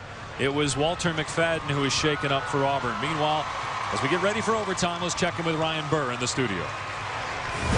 All right, Dave, great game there. We're brewing basketball at Purdue now. Undefeated West Virginia, undefeated Purdue, 6-2 very early on. Of course, you can check that out on ESPN360.com. And as soon as we're done with overtime, we'll get you right out to West Lafayette. Dave? Northwestern has been great in close games, Ryan. They're 6-1 in games decided by 7 points or less. And in their history, 8-2 in overtime. A very good record in extra sessions. What a comeback, twice down 14 points in the second half to tie the game. Both teams. Exactly. I mean, both teams have played their hearts out. This is all about the bowl games and to see these kids play. And I want to go back, and maybe it's just me, but don't forget that the touchdown early on was set up by the good field position off the kickoff return, off of a penalty that could have been avoided by Ben Tate when he tried to dunk the basketball, knowing that would result in a 15-yard penalty. Then you had the penalty by Farley that kept the drive alive. That was unintentional face mask. He's just trying to make a play for his guys. That was on 4th down. Yeah. And that would have been ball game. Yeah. Let's take a look at our overtime rules. Each team gets a possession. You have the coin toss for who chooses to be an offense or defense first. No game clock, obviously, and if you reach a third overtime, you have to go for 2 after you get a touchdown. And we're saying, does this impact Pat Fitzgerald's decisions in overtime with his kicker Demos struggling? No, I don't think so. Okay. I think this. I was sitting up here watching this game. It speaks volumes for the 2 head coaches, what they've done with their programs. Gene Chizik in his first year at Auburn, getting a staff together and getting the players together. Cody Burns, earlier in the year, he was fighting for the quarterback job and didn't get it, and spoke to the team and said, hey, listen, I don't want this to be a divisive thing. I want this to pull us together. I'm going to play. I got beat out at quarterback. I'm going to go and help the team win. And then on the other side, Pat Fitzgerald, what a great job he has done bringing these guys back. Hey guys, let's just review. That's a heads, that's a tail. It's going to be your choice and your call. Tail. It is tail. You win the toss. Defense. We're going to choose defense. Which end of the field do you play? Northwestern has won the toss and chose to play defense. We will play at that end of the field. Good luck, guys. Here we go. So Northwestern winning the toss, and this way they'll know what they're faced with when they get an opportunity. Chris Todd has played well for Auburn throwing the football. Meanwhile, a couple fumbles by Auburn the last 2 times they've had the ball. Now, when you're playing at home, in a home game, you always want to go to the loudest end of the stadium. Now, I look down here to the right, and it looks like there's more purple down there than there is orange and blue. So it looks like it might be good for Northwestern to be at that end of the So stadium. why did Auburn choose that side of it then? I don't understand. Why did they choose the other side? I don't understand that. Maybe they're counting, I don't know, second overtime. I don't know. What's the odds of a second overtime? Because you look at the other end zone and it's all orange and blue. Well, you know, I would like to see Auburn give Ben Tate the football because he's starting to get a little bit of a momentum going, and he's run good the last 2 times. Plus, he fumbled. He's your senior. Give him the rock and let him make amends for his mistake of fumbling the ball 2 series ago. Yeah. First down at the 25. Start of overtime here in the 2010 Outback Bowl. Todd pulls it down, looking deep, and well overthrown. Intended for Zachary. Here's Rob Stone. Well, Dave, one reason, guys, that they may have decided to go in this direction, the wind will be at their back. You've seen how many challenges the wind has presented with the kicking game and even the passing game throughout the day. So maybe Auburn trying to take that factor out of the equation. Well, Demos missed the field goal going the other way into the wind a little bit at the end of regulation for Northwestern. Each team gets a timeout here in overtime. 2nd and 10 for the Tigers. Let's see if the audible by Northwestern will counter the audible made by Auburn's offense. And it's a handoff to Tate. He's to the outside. Inside the 15 and reaches the 10-yard line. Good play there by Todd. What was that? A backdoor? Yeah. A little backdoor handoff. And Ryan Pugh got away with a hold on Nate Williams. He kind of horse-collared Nate Williams, the middle linebacker. Ben Tate read the block, cut it to his right. Good positive yardage. First down and goal. Here's Tate again to the 5-yard line. Over on ESPNU, West Virginia and Purdue, and college basketball matchup of 2 top 6 teams. That game will come back over to ESPN once we're done here in Tampa. Keep giving to it. Well, he's coming out of the game, but I would keep giving it to Tate. I mean, he's a powerful guy. They haven't stopped him in the red zone yet. Keep in mind, Burns has thrown 2 interceptions today when he's come in as the Wildcat quarterback.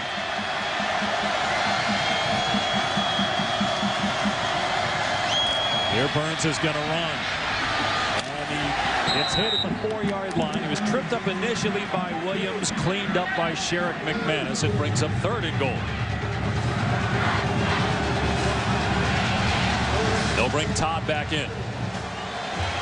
You got Tommy Trott out here at 6'5", which is always a benefit for the red zone receiver. Adams up top. Big day so far.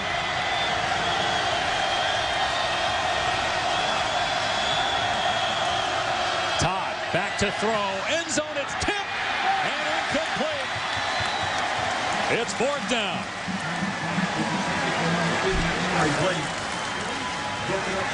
And Auburn will bring on the field goal team. He's going for Trot right here to throw the high ball. It was. It just got a little bit too much confusion in there. Quinn Davey got a hand on it. Yeah. Helps being 6'4", linebacker. Something I wouldn't know anything about. Wes Byram on for a short field goal try. 21 yards. Give Auburn the lead. Northwestern will have a possession.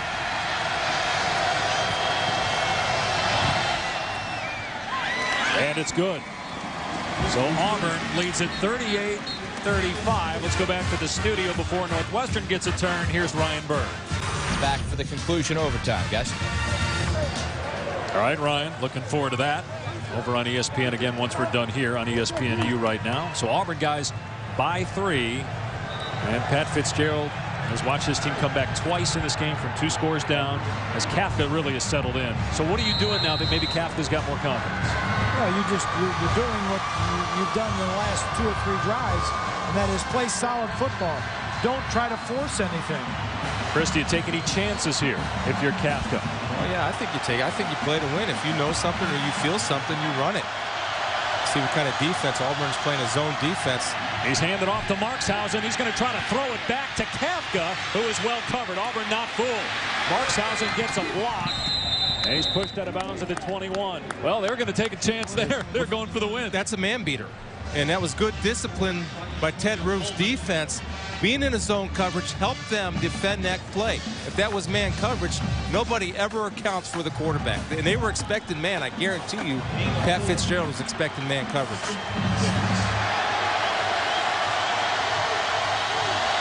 So gain of 4. Good job by Markshausen not to force it. Kafka over the middle. Markshausen lost it. It's ruled a fumble. It's loose. Kafka picks it up. It's still live. Now a couple of penalty flags fly in downfield at the spot of the fumble.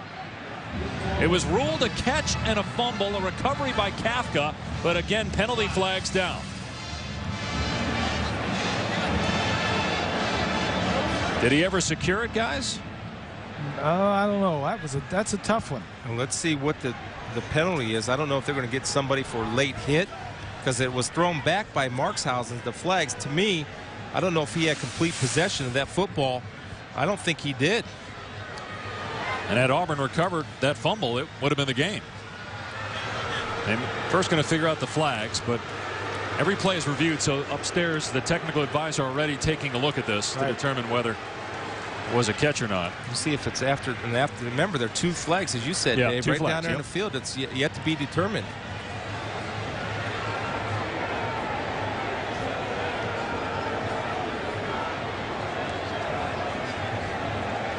Again, the rule on the field, the ruling on the field initially was a catch and a fumble. Now, one of the officials may have had a better look and said, I think it's incomplete, so they may change the ruling. But again, they got to figure out what the flags are first. 2 flags thrown in the same area by 2 different officials.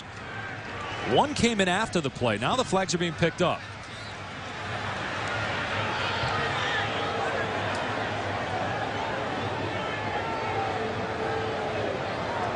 Illegal bat, number 17 of Auburn. That penalty will be enforced half the distance from the previous spot. It'll be first down on the 11. Wow, how about that call, guys? So it's ruled a catch, a fumble, and an illegal bat of the ball by Auburn. So it's a first down for Northwestern. Josh Bynes, and in other words, he bats the ball forward. But they are reviewing the previous play, guys. Further reviewing the previous play to see whether this indeed was a catch. So it might all be for naught. For an incomplete pass. Now we'll see Josh Bynes will come in here. Markshausen goes for now. Oh, that's on Thorpe. Nico Thorpe coming in. Yeah, it was Thorpe. Well, that's a Bynes. I don't know if he's going for the football and he just misses. I mean, he's making a great effort to get to the football. No, he looks like he bats it. Let's take a look. Knocks it away. Yeah, it looks like he knocked it away. Why not just dive on it, though? Now they're looking, again, to see whether Markshausen even had possession. And it's got to be indisputable video evidence to overturn the ruling in the field that it's a catch. At this point, Northwestern wants it to be a catch because if it's incomplete, it's third down. If the ruling in the field stands, it's a first down for Northwestern. Because of the penalty. Yeah. I'm 0 for 2 on replays. So I'm going to me, I don't know if he had complete possession of that football. But again, I'm 0 for 2. It looked like it was moving. It looked like he didn't have possession. But again, it has to be indisputable video evidence to overturn the ruling on the field. Auburn leads by 3 here in overtime. What a game. First game of the new year, man. College football. Get it started right. Yeah.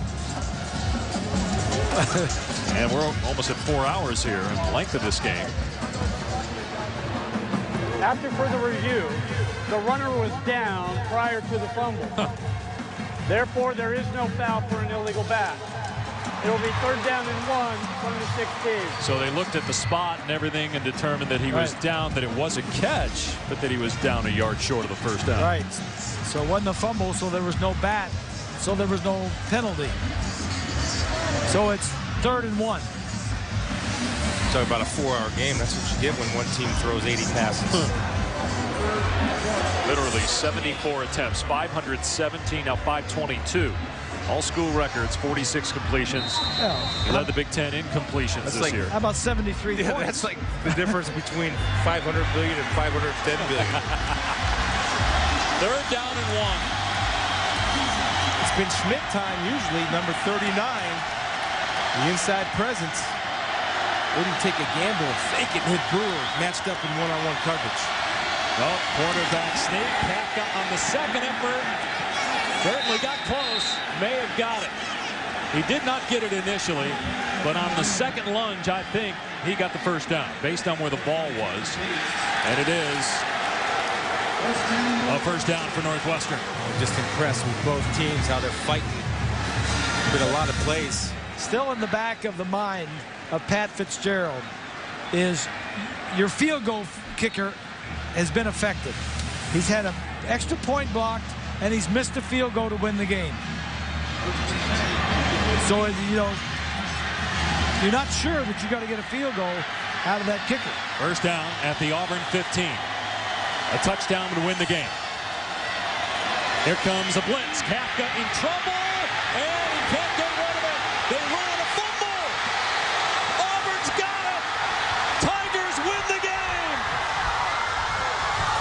They may spend some more time looking at this to see if A, Kafka was down, or B, his arm was going forward, but the initial ruling is a fumble. Greg Stevens had a hold of Kafka, and an Auburn recovery.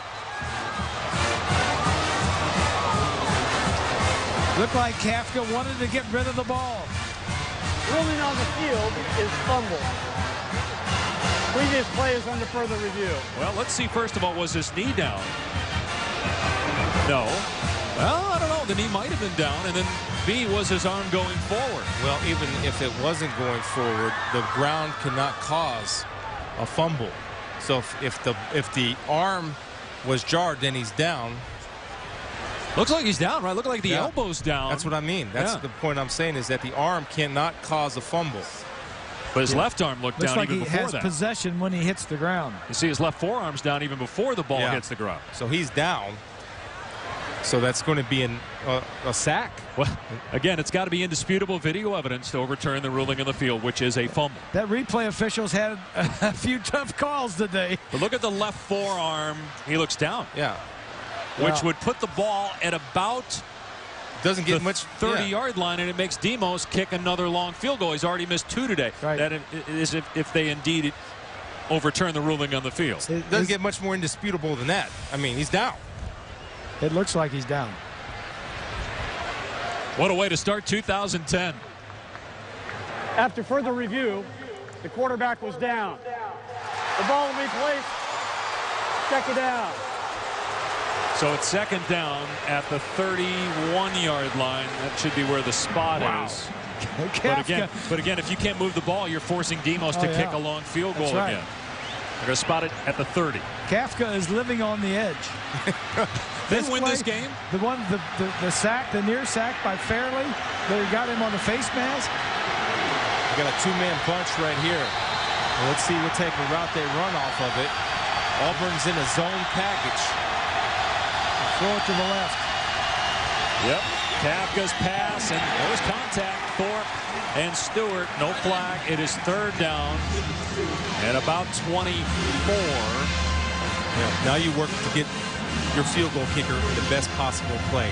So you want to get a little 10-yard gain. I wouldn't even be surprised if they run that little quarterback draw here to get some type of yardage, to at least give him a chance.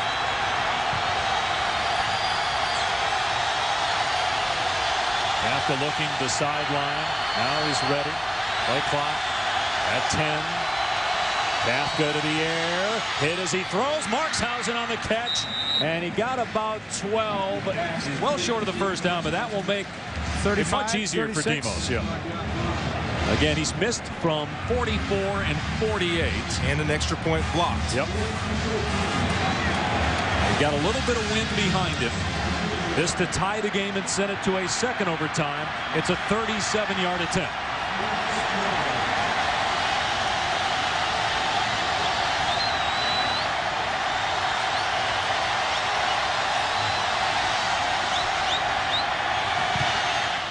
Demos kick is no good.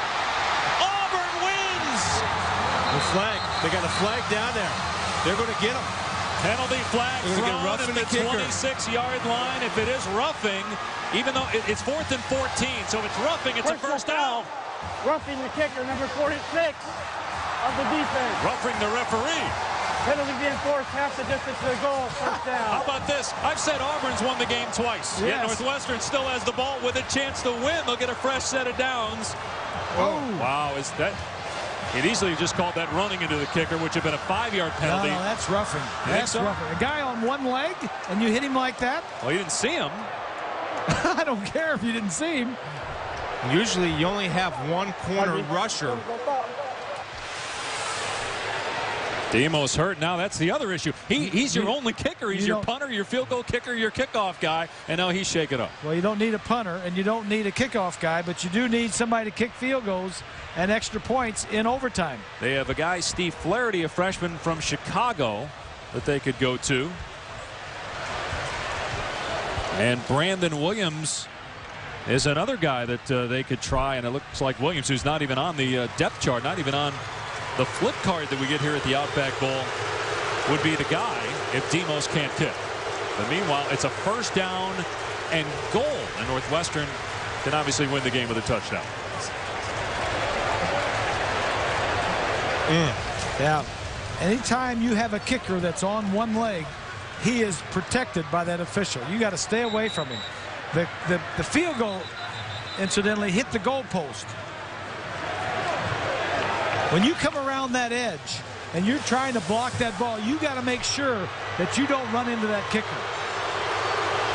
So Northwestern with a fresh set of downs from the 9-yard line. A touchdown would win the game. Yes. For Northwestern. Yes. Where we said Auburn's won it twice. Yes. Kafka has it complete to Markshausen. Thorpe on the stop. I know Cats normally had 9 lives. Northwestern's had about 400 in this game. They've been down 14 points on 2 different occasions in this game. Come back, and here we are in overtime. They ruled that an incompletion. They said Markshausen did not complete the catch, so it's second and goal. Well, I would come back to that play because he had Brewer open in the corner of the end zone, and that was off that bunch look. And they're going to go to it to this side, up to the left. They're all tight formation over there. Play clock is down to 5.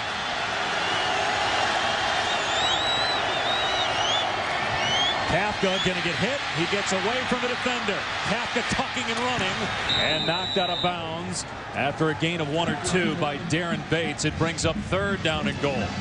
This is what you have right here. You've got one shot, one play to win the ball game, and then you've got to bring somebody out to try a field goal. Steve Flaherty has been warming up for Northwestern. As you see Demos there in the background, still hobbling. Third and goal from the 7.